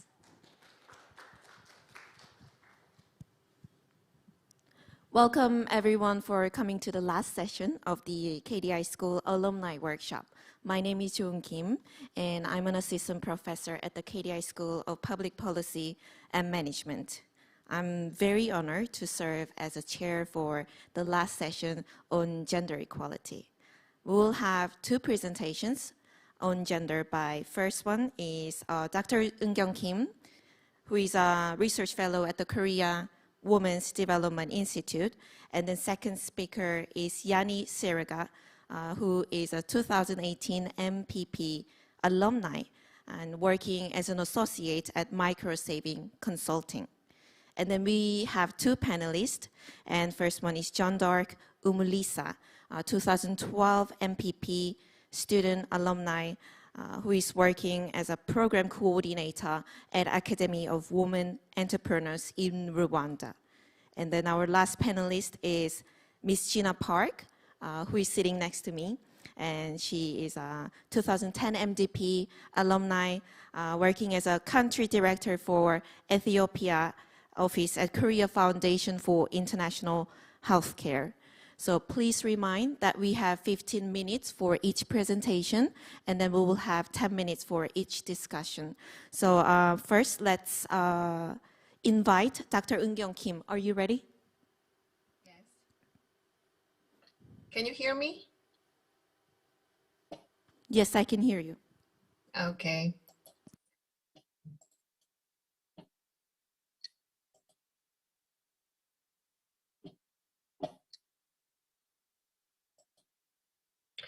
All right. Okay. It's very honored and very much pleased to be here, and thank you for the invitation. It's been several years since I had taught gender and development. My last teaching was 2016, so it's been 5 and 6 years. It was at the time when the international norms and the frameworks were just changed from MDG to SDGs. So today I'm going to talk about how important gender issues are in the international framework in SDG 5. This is the table of contents. First, I will review the concept of women's empowerment and the targets of SDG 5. And second, we will take a glance at the gender equality ODA in OECD. And then finally, I want to share an idea which I have been thinking these days, how much we are ready for the gender equality ODA in terms of a socio-ecological system ahead of 2030. Okay, SDG 5, number 1. Sustainable Development Goal 5 provides a rallying call to achieve equality and empowerment for all women and girls. It is asking, what does an empowered girl do differently than a girl who is not empowered? Some of the most frequent answers were, she can go where she likes. She can negotiate with her parents. She is not the last to eat at home. And she thinks differently about what girls can do. How do we answer these questions in planning and implementing a project? It is difficult to answer because empowerment cannot be measured by numbers. Empowerment of women is a process by which women gain power and control over their lives and acquire the ability to make strategic choices. It is a complicated concept, but also depends on how women and girls feel in their lives. So today I'm going to talk about how we measure and how we can keep on our eyes on it in the whole cycle of the project. SDG has, this is the SDG 5, and SDG has totally the 17 goals, and it is a standalone goal of SDG 5 for gender equality, and 11 goals integrated gender indicators like the poverty, health, and education, and the cities. These are the targets and indicators of SDG 5. There are 9 targets and 14 indicators.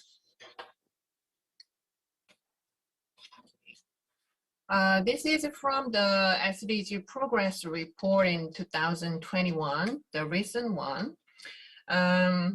We are going through 3 main issues of gender equality. It is from, it's the report. It is show that how less women are represented in decision making.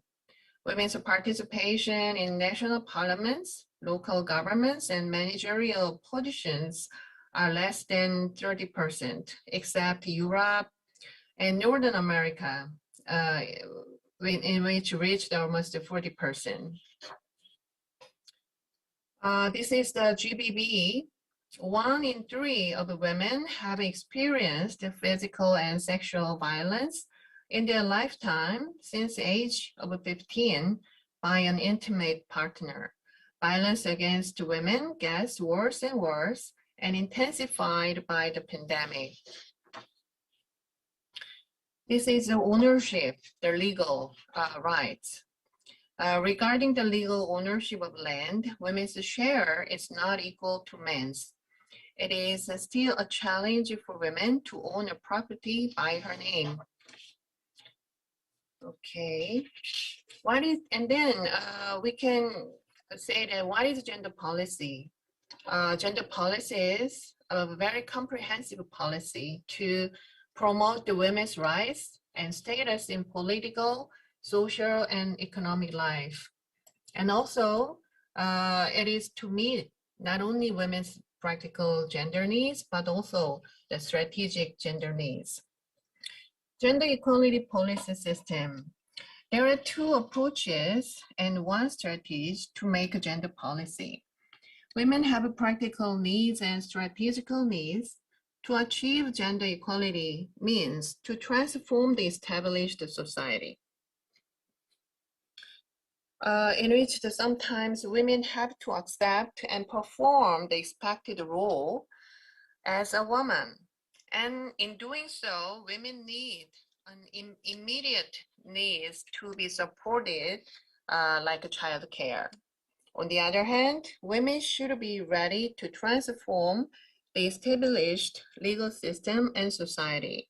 So women need to narrow the gap between men and women in decision-making level through a sort of a mechanism of the mechanism of gender quota. This is a strategical needs. And whether practical or strategical, every step of policy making, gender should be integrated. That is gender mainstreaming. How to make a gender equality ODA?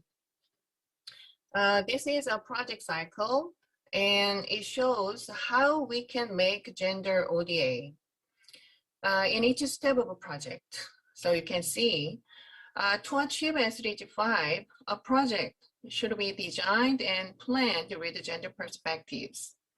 It is also necessary to integrate gender into implementation and monitoring and evaluation. And for these all steps, it is important to highlight gender expertise in terms of financial and human resources. And I'm going to come back to this cycle later this presentation. It is important to evaluate a project with the gender perspectives as well as to gender planning. Okay, and what is gender equality project in ODA? Gender equality ODA or not, is classified as a gender policy marker from OECD standard. The gender equality policy marker is based on the 3-point scoring system to qualitatively track the financial flows that target gender equality. I think you can see this, you can tell the difference between the principal, the gender marker 2, and the significant gender marker 1 and not targeted. This allows the OECD to identify gaps between DAC donors' policy commitment and financial commitments. This marker strengthens the transparency and accountability in OECD countries. So, since we have gender marker 1 and 2, we used to say that the multi-track or dual approach to achieve the gender equality and in the process of the cycle, also the project cycle, okay? So we used to say that gender marker 1 is gender integrated approach and gender marker 2 means gender targeted approach. This is the gender ODA by gender marker. This graph shows the countries of OECD committed to gender equality. The light one is gender integrated, gender marker 1, and dark one is gender equality targeted, which is gender marker 2. In the light one, gender ratio of whole budget in each country ranged from 90 to 5. From Canada to Poland, which means gender mainstreaming is almost achieved in the ODA of Canada, and Poland is far behind. In the dark one, the ratio is pretty shorter than the light one, ranging from 30, Spain to none. For example, Spain shows that 50% of ODA budget are integrated with gender, and gender equality targeted project reached 30% in among the 50%. Korea is positioned just next to Poland and the US on the left. So this is the last one. In the last chapter, I would like to bring an issue of a social ecological system for gender ODA based on the example of Korea. Okay, so first, how much and how enough we are ready for the gender mainstreaming of ODA in terms of financial resources. Gender mainstreaming with each project is important by itself, but it is also important how many projects are integrated with gender, which means the number and the ratio of projects ranked by gender marker 1 and 2. In average of OECD countries, the ratio of gender ODA is 38%, but the ratio of Korea is only 7. This means only 7% of Korean government ODA are gender related. You can find out the details of the main ministries of Korea at the proceedings. Okay, and the second one is how many we have in terms of human resources. Gender awareness should be educated and practiced on the ground. It should not be remained as a concept, but should be put into practice in real projects. But what if there are not enough opportunities to participate in the project? Once raised as gender experts, but they couldn't get the chance to make effort to advance the project to gender mainstreaming. It is the project to nurture experts in the field. Without the project, experts cannot be nurtured, and gender experts will eventually move to other fields. Because people tend to gather to places where there are many businesses. So to scale up gender ODA, In order to make a socio-ecological system for gender equality, the best way is to increase the number of projects related to gender. Gender-sensitive monitoring and evaluation. Recently, we have been emphasizing the importance of monitoring and evaluation and performance management. Method of gender mainstreaming that integrates gender equality concerns into the evaluation objectives, but also into the evaluation methodology, approaches, and use. When we monitor and evaluate with the gender perspectives, we should make sure performance is ensuring that gender needs are integrated and implemented. How it was to comply with the government agency in terms of gender planning, whether the project utilizes the gender statistics, and finally, what was analyzed to improve performance of gender planning. Yes, this is a utilization of the indicators. Regarding their gender indicators, I want to emphasize that it is necessary for qualitative indicators to be established and qualitative evidence to be accumulated. This is because the increase of women's empowerment is difficult to measure as a quantitative indicator, and women's empowerment can only be gauged according to the degree to how women themselves perceive it. Therefore, I would like to stress using the research method of in-depth interview with women. So back again, this project cycle, but different one. You can see this connection of the cycle. Once again, let's see this project cycle. Planning leads to implementation, to monitoring, and finally to feedback. When we talk about gender ODA, it is used to mean gender planning and is learned to make gender indicators and to insert our gender experts. That's a kind of achievement, lessons learned, since we argued this gender planning. But when we examine the output indicator, gender indicators are missing and gone. And we never dispatch our gender expert for the project evaluation. Maybe this is only in Korea. This means the cycle is disconnected in the middle of implementation. As much as we did in gender planning, we needed to check whether gender indicators are included in M&E and evaluate them from a gender perspectives. It is also important to follow up on how the feedback works.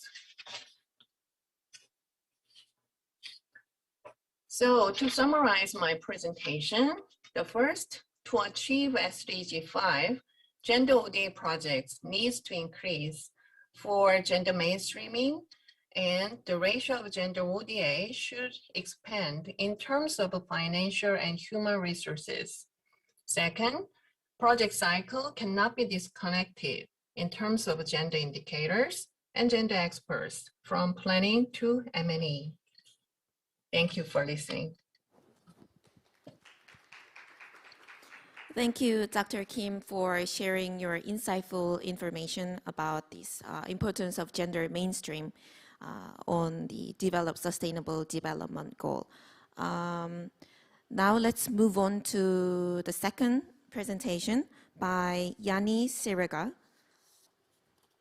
on online platform, the importance of an online platform for female business. Are you ready? Yes, yes, I am. Oh,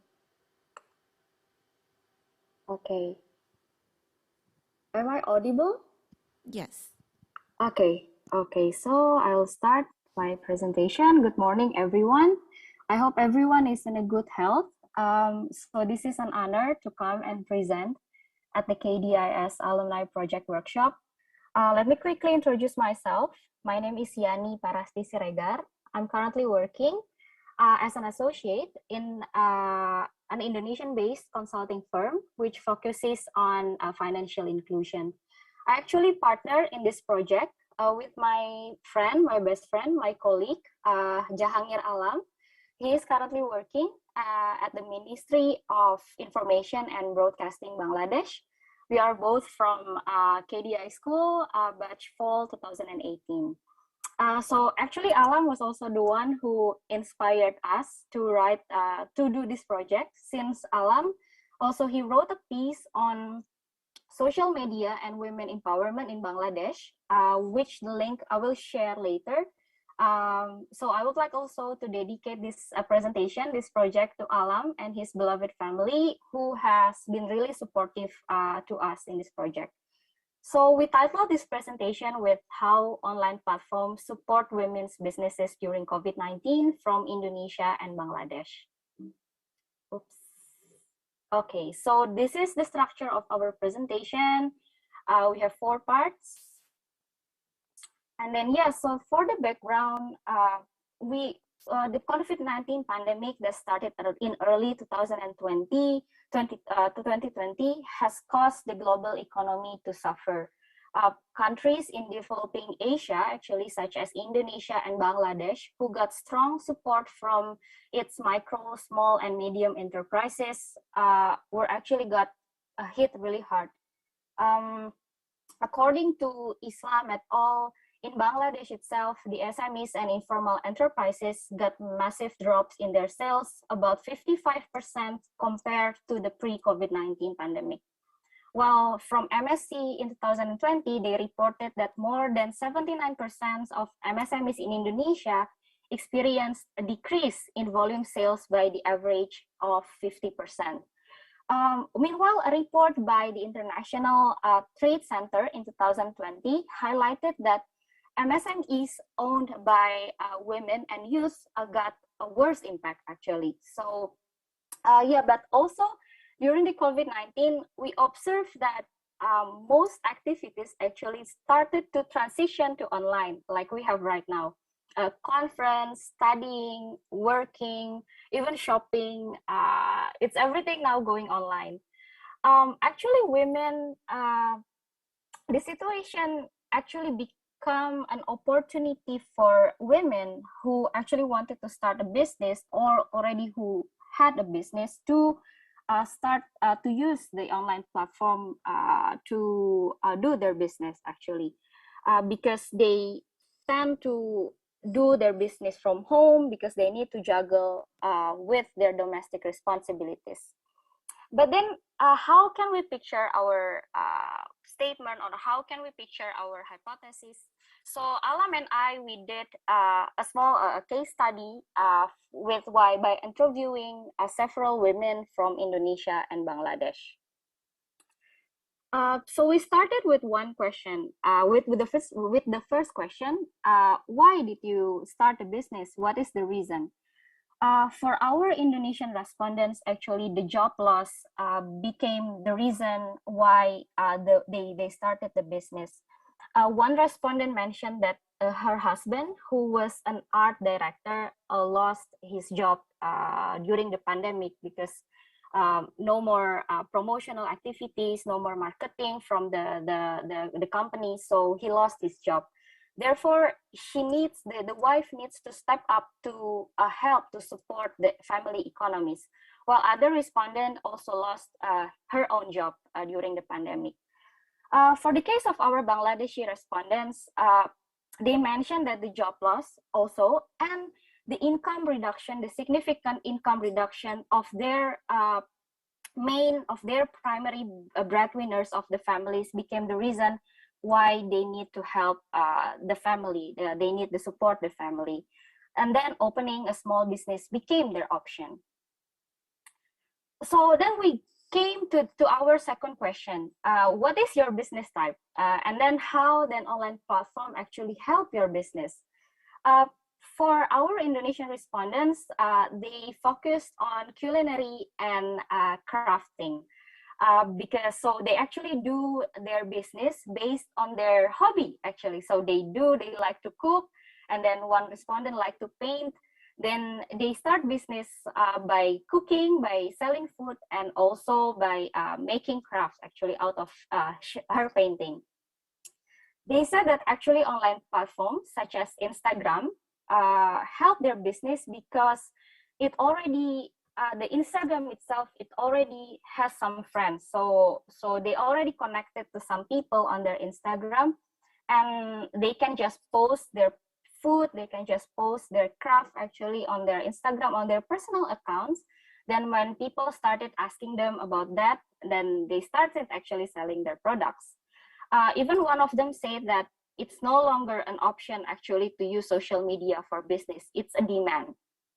A similar case actually happened to our Bangladeshi respondents who mostly use Facebook for their business.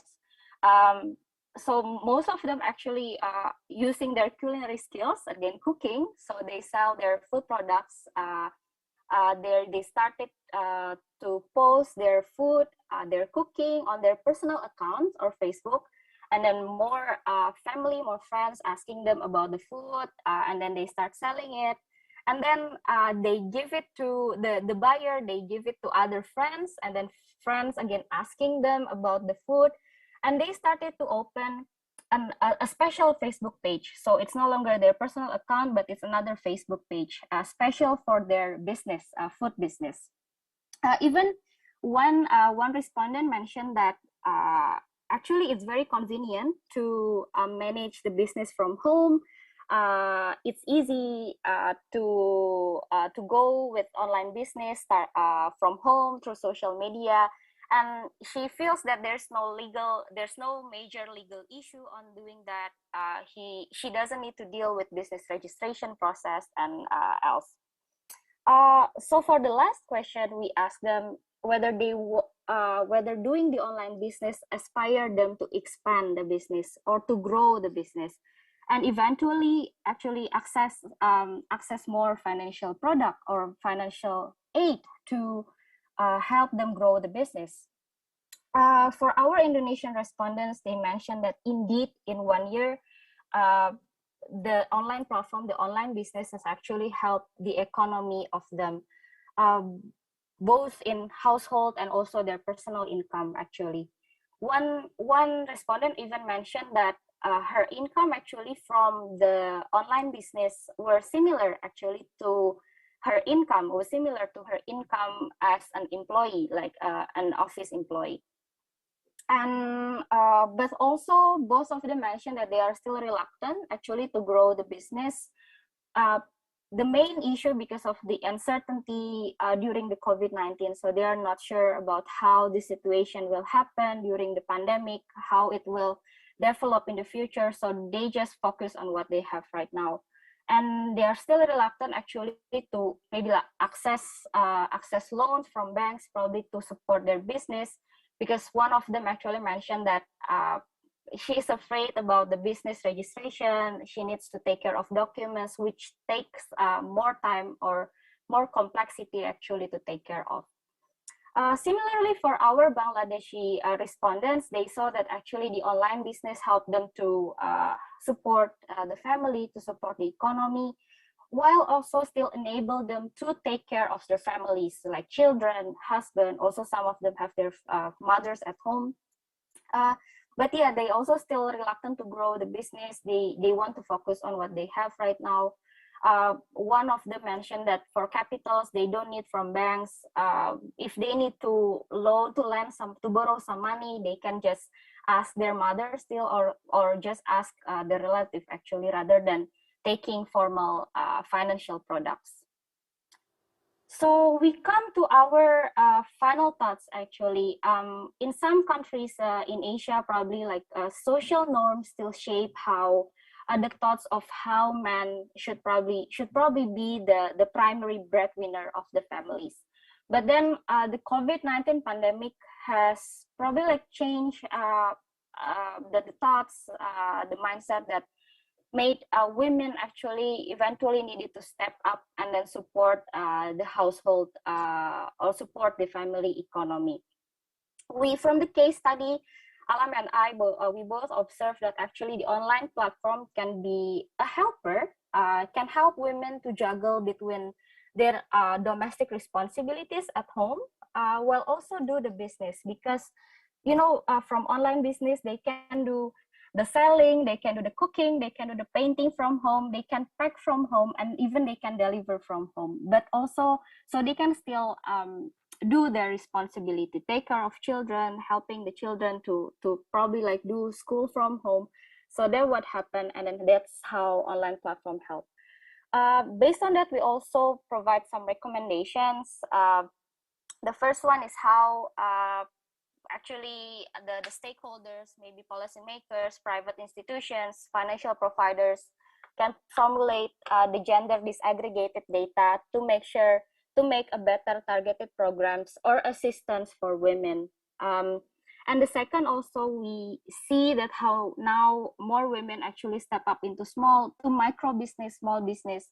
Maybe there is a special procedure or an easier procedure for women who need to still juggle with their domestic responsibility, so they can easily register their business to go formal. And the third one is that we understand both Bangladesh in Indonesia. We know the government have made a very great program, online training program for e-commerce and business. So we encourage more participation from women as well, or more women targeted courses. And the last one, we understand from session 4 and then session 5 right now that digitalization is inevitable during this COVID-19 pandemic. So we encourage both Indonesia and also Bangladesh to implement the digital roadmap that actually has been formulated by both countries. So yes, we would like to quickly introduce our respondents. We are so grateful with these 5 awesome ladies from Indonesia and Bangladesh. You can go to their Instagram account and their Facebook account. Maybe you want to see their products as well. And yeah, you are welcome to connect with us, with Alam and I, to our email. And also our report is actually available on the link. So I will share on the chat box later if you want to see it more complete. Thank you so much. Thank you, Siraga, for an important topic. There has been an increasing pressure to combine family and work responsibilities due to COVID-19 crisis. And then this has been a very timely topic for this manner.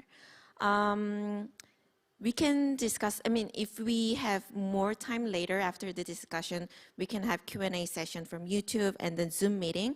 But now let's move on to the panelists.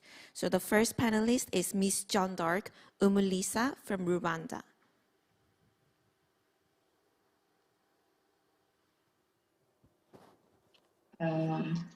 Good morning to everyone. It's good morning here in Rwanda. So I hope it's the afternoon in Korea. Hi everyone, my name is Jean d'Arc Umulisa. I hope you can hear me very well. Can you hear me? Yes. Okay, great. So as I was saying, my name is Jean d'Arc Umulisa. I'm a 2012 MPP student or alumni. And thank you so much for inviting me to be a panelist on these great topics. So let me introduce myself a little bit, what I do. So I'm the program coordinator and implementing partner of Academy for Women Entrepreneurs. It's a program that is supported by the US Embassy. And it's a program that is directly supported by the first ladies in the White House. So all the funds that we get are involved in empowering and equipping women with skills, entrepreneurship skills, and business development skills. So that's basically what we do. We select the best projects or the best businesses. And we base on one main criteria: businesses that are making social impact, because we believe that businesses should come to address certain problems in the society. For example, in health, in agriculture, or in fashion as well. So we have a lot of women that are making impact from our program. And lastly, we graduated around 31 women, and all of them are making around 100 jobs already. So yeah, basically that's what I do. So my comments, I will start with Dr. Kim. Definitely, I agree with her for the sorry. For the strategy of making women and men for the gender equality. So there are a lot of concerns concerning gender equality and ODA. There's a lot of concerns as well on gender mainstreaming currently.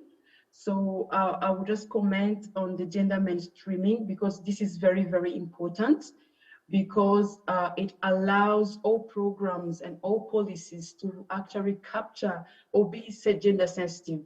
So I will give an example here in Rwanda. It's gender equality is a cross-cutting issue. So the gender mainstreaming is very, very important on the planning stage, as well as on the budgeting stage in all government institutions. So what they do, it's an obligation for each government institution to actually plan and budget for gender. So let's say, and it's coordinated at the Gender Monitoring Office, and they have also gender audit. So what they planned, they have actually a way of going back and make them accountable and ask them if they implemented it. So if, let's say you are sending a budget to the parliament and you are a ministry of health, or you are a ministry of economic development, so they will ask you what they call gender statement, and they will have to do what we call GRB, or gender budgeting gender budget statements. Yes. So those gender budget statements, they are sent to the ministries of gender, and then read along in the parliament. So, and then the Gender Monitoring Office will come to actually do the auditing. So I agree with her on the, monitoring and evaluation. It's very, very important, because the implementation is key. Some people, they can plan for gender mainstreaming, but then when you go to actually monitor, they didn't implement. Yeah, so sometimes people take it for granted. They say it's a women thing, but what I saw is that actually gender policy, it's not only for women, it's for both gender, women and men. Because if we empower women alone, then we are going to leave behind the men who are actually going to support their women. Because a man who is not aware that his woman must be empowered, his woman must work, his woman must own a business, or his woman must own a property, then that man will never support his wife or his daughters. So it's very, very important not to leave behind men. We have what we call Men Engage program here in Rwanda, and it's been working very, very well, because we've seen that actually, when men are not involved in the whole process of gender equality, then they become really aggressive, because they are not ready for, living with women who are empowered, or even working with women who are empowered. You will find that in the decision making, as she presented, we have less women. But then if we have empowered women who have really acquired decision making positions, then you will find that it's really hard for them to become leaders, or to even impose them, to even have authority, because men think that no woman can lead me, no woman can do this or that. So I think it's very, very important to actually bring in men on board in terms of implementing the SDG 5. Thank you so much, Dr. Kim. I don't have a question. I think your presentation was really, really good. Yeah, thank you so much. So for the platform on the digital platform helping women, definitely this is a timely presentation, as the moderator said, because of coronavirus. I mean, everything has been digital, and we've seen a lot of changes in the way women become so dynamic. I've been seeing here also in my country, in Rwanda, people doing small businesses online. We've seen a lot of businesses starting, but then the very big issue that I want to ask the presenter to tell us more probably on how they're supporting these businesses. Because at Academy of Women Entrepreneurs, we are doing that. And I think we've been facing issues for women to actually access the platforms, because some of them, they don't have internet. Some of them, they are facing also the issues of domestic coerce, because as you know, in many societies, men are not yet on that level of actually sharing domestic coerce. So it will be really difficult for a woman to run a business, raise kids, do everything at home if they don't have a supporting man. So basically, I want to hear from her on the research they made, if they what are the solutions that they are proposing on those issues. How is it in Bangladesh and in Indonesia when it comes to sharing domestic chores, and also for supporting them grow their businesses. Because the more we create informal sector, or letting the informal sector grow, then I think it doesn't really help for the economic growth.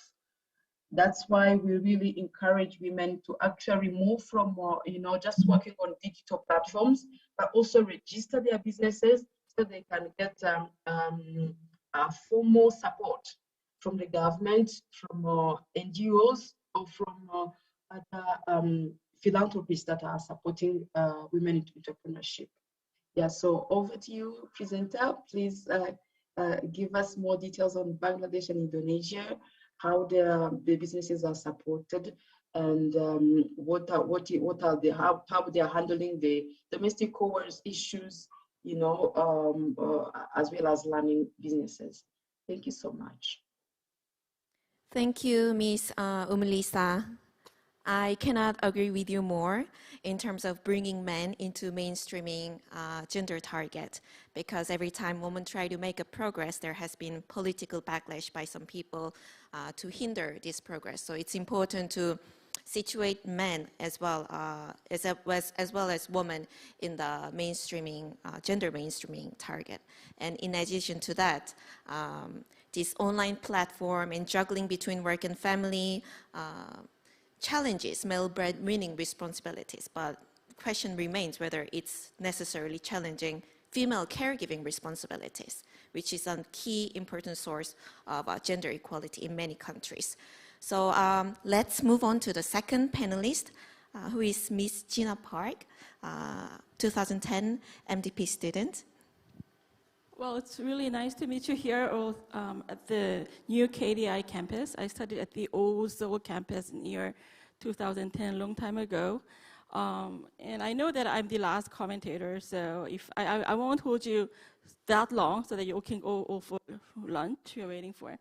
But I would like to assure you that once again, I'm very much impressed by this backup and support from the KDI. Actually, KDI was my second master's degree. And I don't mean to undermine my first master's degree, which a master's school where I got a valuable support that I could first start working at the UN through my first master's degree. But as I work as a practitioner in the field, the support I get like this, for example, this kind of seminar connected with this school, the alumni, professors, and the experts. It's really invaluable for my work as an ODA practitioner in the field.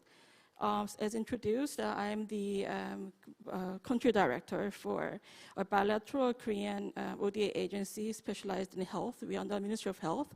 It's called Korea Foundation for International Healthcare. And currently, my duty station is in Ethiopia. And you may wonder why I'm here at this moment. It's because, as you maybe, if you follow up with the global issues, you know there's a civil unrest in Ethiopia. So national emergency was declared in November, and we had to evacuate very emergently. But thanks God, due to this, I could take advantage of this opportunity to be here offline. And actually, I was a student of Professor Kim, Dr. Kim, who was the first presenter. I always appreciate her very, very specific technical guidelines.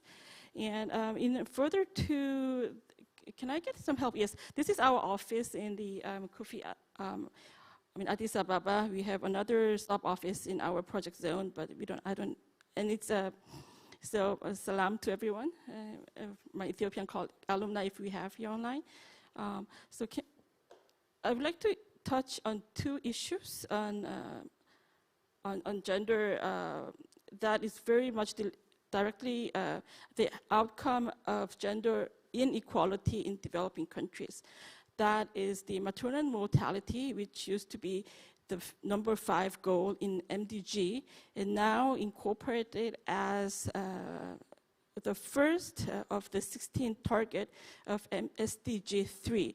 So whereas there has been 3 health goals in the MDG era, MDG 4, the child health, MDG 5 was the maternal health, MDG 6 was the HIV, AIDS, TB, and the communicable disease.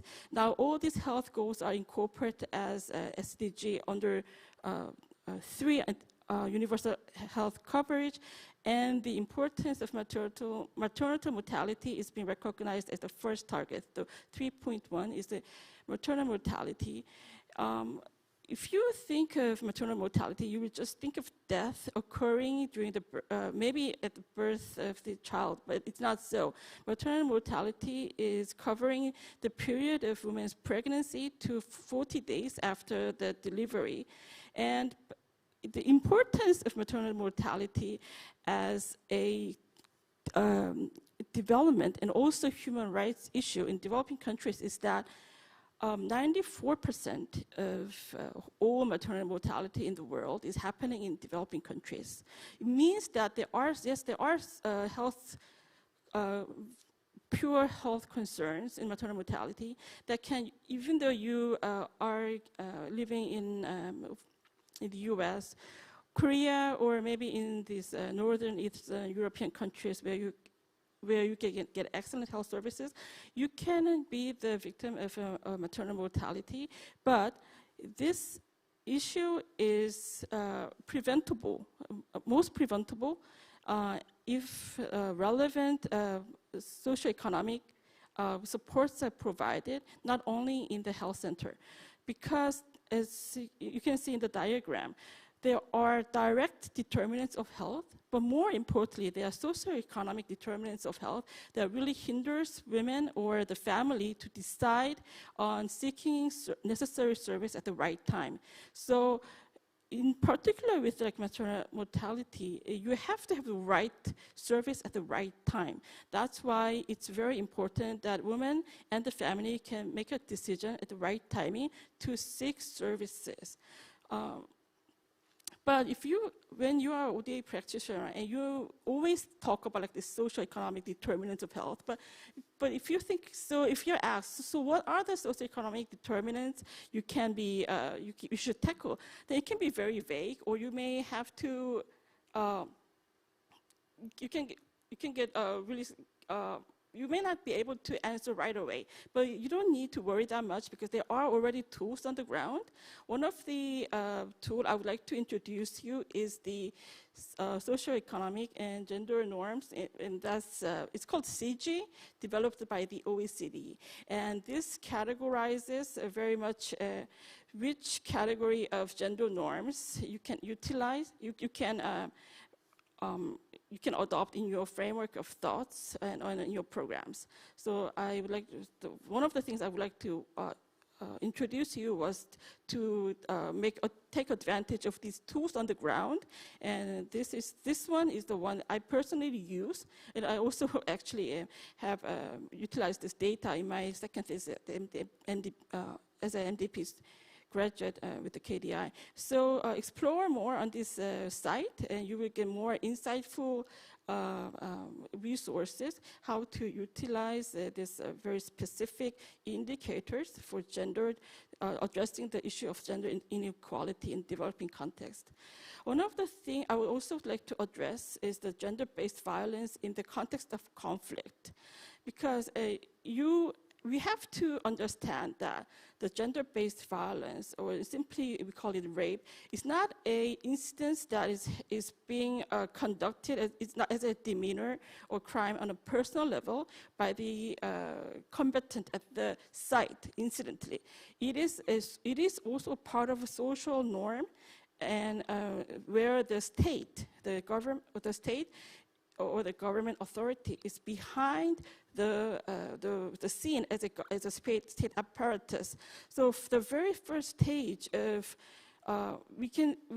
alarming the thing is that now in modern days, this gender-based violence or rape is being adopted as a tactic, officially as a tactic of a battle or war in this mass human rights crisis. So starting from the very ancient times, there was a culture that this gender-based violence is deeply enrooted.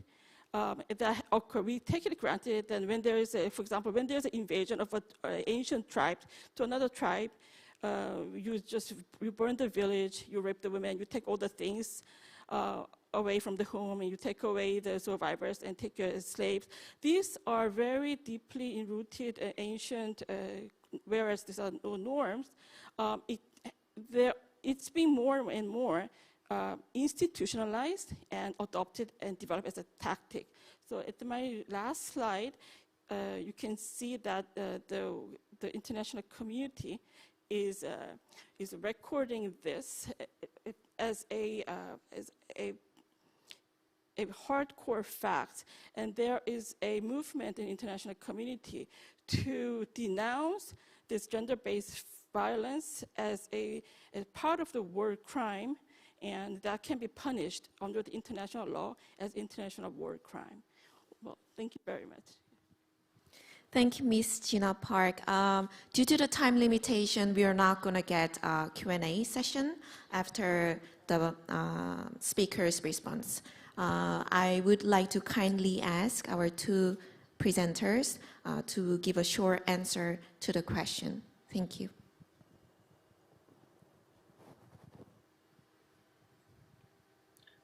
Dr. Kim, would you start? Yes. I think maybe there was no direct questions on my presentation. I think it is very important for all of us to share that gender indicators should be integrated and implemented in all stages of the cycle of the project.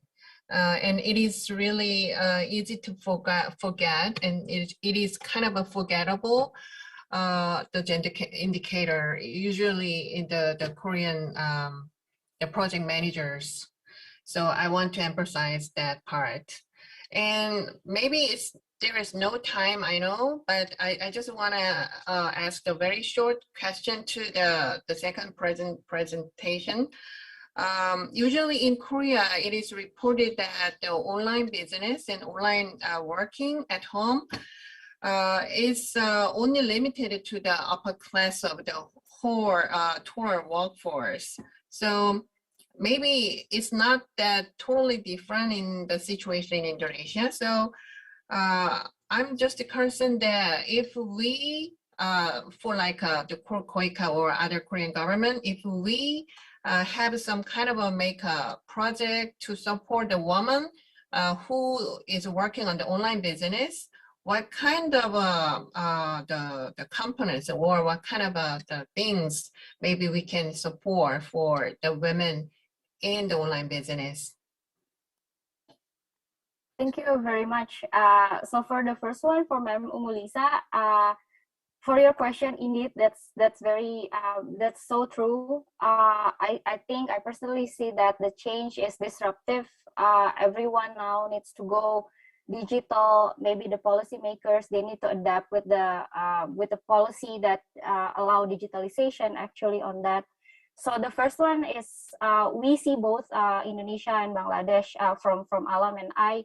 We see the first one is the internet penetration to all area is important. It might be different in some countries, but in our countries, internet penetration is still needed to be developed. So we need more commitment on that, the first one.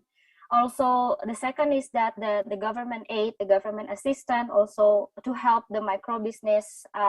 We understand, we are aware that the government is working really hard to make the training, to make the to deliver the assistance, the aid for the small business.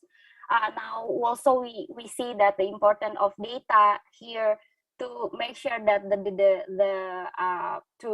how that the aid can be delivered to the right person, to the one who needs, and also that we see that actually women, they once they are given the access, they can actually explore it by themselves. What's needed next is that the training, the mentoring actually. So it's not just a one-time program. It needs some consistency. It needs some commitment actually to help them actually access starting from the beginning, how they can make. Maybe they're already good at making the product, but then maybe it relates also to Ma'am Kim and Kyung about your question. What kind of program actually? It needs the mentoring, like the consistency in mentoring. So they know how to make the product. They know how to make a good food actually. But what's next? They don't understand actually how to make a good caption for the Instagram. So we know that there's big online e-commerce. We are aware of big online e-commerce. Probably in Korea there's Coupang, and then there's Gmarket. In Indonesia we have like Tokopedia, we have Shopee, and also there's some big e-commerce as well in Bangladesh.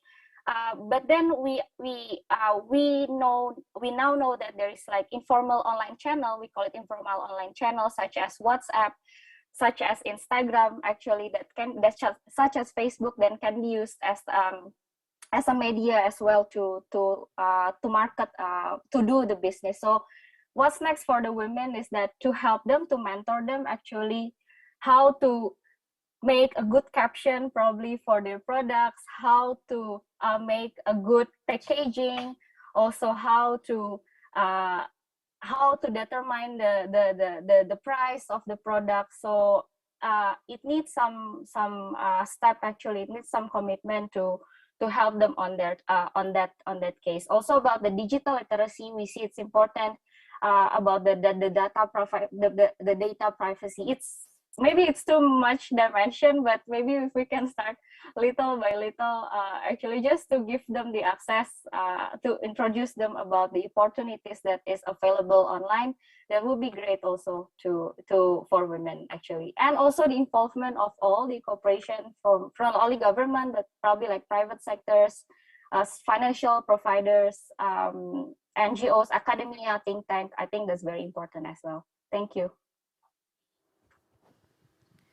Thank you, Ms. Siraga. I think there was actually one question from Ms. Umulisa to Dr. Kim regarding how to incorporate men into this gender mainstreaming intervention. So if you have any ideas, please share. Or if there's any efforts into bringing men into the discussion. Yeah, but maybe I think everybody knows how it is difficult to involve men in especially the gender project. But maybe we can rate some gender champion, a few good men among these international developments. I think some of them are in the already KDI school and the agency in Koika. So we really need some kind of leading a few good men to encourage other the men to involve in gender projects. Thank you, Dr. Kim. As a last comment, I think that as a social scientist, we need to also do more research on how gender system is penalizing men and then affecting their life and well-being. And I think due to the time limitation, I guess we need to wrap up the session. And thank you again, everyone, for participating to this session. And then thank you. Big thanks to our chair, Professor Kim, speakers, and panelists. Before we officially end the workshop, we have invited our proud alumni to deliver the closing remarks. Ms. Yam Kumari Khatiwada, the Secretary of Ministry of Women, Children and Senior Citizens in Nepal, as well as our Nepal Alumni Association representative, has joined us online. We are honored to have her with us. Please welcome her with a big round of applause.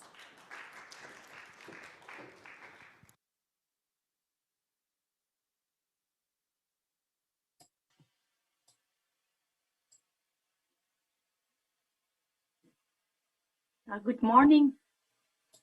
Am I audible? Yes, we can hear you. Yes, thank you. Thank you. Respected Dean, distinguished delegates, excellencies, ladies and gentlemen, all alumni participants from around the globe, namaste and good morning from Nepal. It's my great pleasure and honor to be a part of this important capacity building hybrid workshop. I would like to express my sincere gratitude to KDIS School for inviting and providing me this opportunity to deliver a remark on such an important global agenda, global leaders' path to achieve SDGs. The subject matters that we are discussing during these 2 days are quite important and relevant for us. Decent work and economic growth, zero hunger, partnership for the goal, global neighbors, industry, innovation and infrastructure, and gender equality are all vital instruments to achieve SDGs. All the deliberation, specialist and alumni presentations, panel discussions, concern raised by participants and the outcomes are significantly valuable and probably would be the important inputs for policymakers and actors of SDGs around the globe. So I heartily appreciate all the actors involved in this seminar for your contribution and full commitment.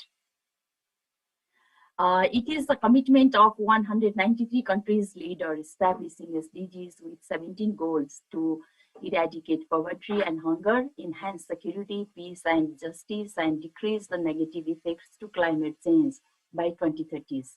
Poverty, deep-rooted gender inequality and violence against women, climate change, violating human rights were the concerns of discussion among the world leaders.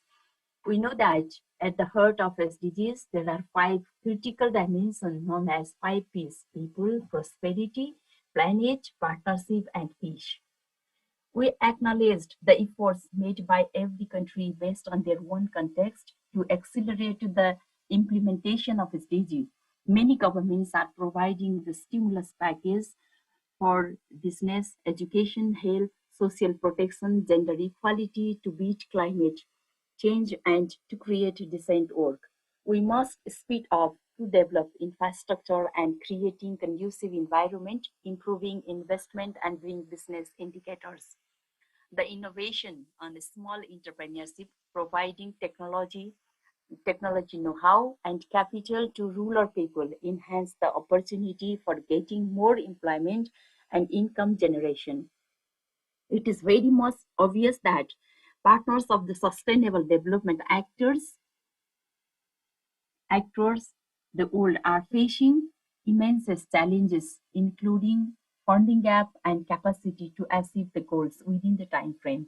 In addition, the COVID-19 pandemic has become a global challenge, spreading across the world, infecting and deaths of millions of people. In addition to the loss of millions of lives, it has impacted in multi-sectoral areas of humankind like economic, social, and psychosocial aspect.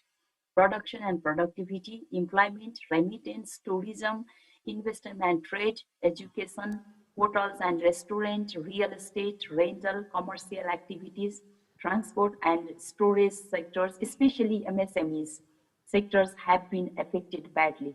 Even after the lockdown ends, resuming and establishment of new business has become a challenge, mainly in least developed and developing countries. It has also set back for SDGs program progress in some areas and delayed work on many areas to meet 2030 agenda. The COVID-19 crisis has disrupted the growth momentum and intensified the structural vulnerabilities. Beside existing gender pay gap, the gender inequality has increased due to pandemic. It affected severely to the lower income group women. Most of them work in industries and that are less telecommutable, such as hospitality, beauty parlor, wholesale, and retail business. During this period, they are forced to remain out of work. Increased responsibility at home due to the closure of school and daycare also affected working mothers. The harassment, domestic violence, gender-based violence, and especially suicide cases have been reported at an increasing rate during this period, which has created the psychosocial problem to them. In this regard, the statement delivered by the UN Secretary General in April 2020, requesting all government to put women and girls at the center of their recovery efforts that need to be realized in a priority manner in implementation by each government. In our seminar, specialist presenters and the panelists highlighted very nicely on all sectors. I am much enlightened with their views and deliberation. In this pandemic, one important tool for making life easier and the tool for achieving SDGs emerging worldwide is digital learning, which is going to reshape our behavior to get access to health, education, and empowerment mechanism. It can also contribute to reduce violence and discrimination against women and marginalized communities by reducing digital divide. In this special day, and being an alumni, I urge KDIS School to provide a digital platform to KDI alumni and policymakers for sharing and contributing experiences and resources for fulfilling SDGs. I believe through cooperation, collaboration, partnership, and international solidarity are inevitable to get recovery from pandemic and achieve the 2030 agendas in fruitful manner. All the global leaders, stakeholders, governments, development partners, democratic institutions, private sectors, NGOs, INGOs, CBOs, and communities must work together. For LDCs and developing countries, we need more assistance for recovering from the pandemic, climate financing, and financing for development to achieve the SDGs. Having said this, to conclude, I would like to extend my congratulations and thanks to KDIS School for organizing this seminar. Furthermore, I again wish let's strengthen the network and develop capacity sharing, knowledge, experience, skills, and competencies for the meaningful implementation of SDGs for a better community and future. Once again, I would like to extend my honor and respect to all professors and STEAM faculty of KDIS School and appreciate to all the session chairs, specialists, panelists, and participants who took part in this seminar and made this success. Let us leave this program with full commitment and determination for joint efforts to achieve the SDGs and hope that KDIS School will continue to organize such events even in the days to come. Thank you for all for your kind attention. Thank you. Thank you for your warm message, Ms. Khatiwada. Ladies and gentlemen, we have come to the end of the KDIS Alumni Capacity Building Hybrid Workshop. Thank you everyone for participating in all of the sessions. We're especially grateful to the speakers and panelists who have dedicated their valuable time, even in the early morning, to share knowledge with their fellow alumni. We hope everyone had a meaningful time. The presentations will be uploaded in the KDI School's official YouTube channel in the near future. If you would like to watch them again or recommend them to others, please subscribe to our channel and turn on the notification button. Thank you once again, and let's stay safe and connected. We wish you all the best.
Recording stopped.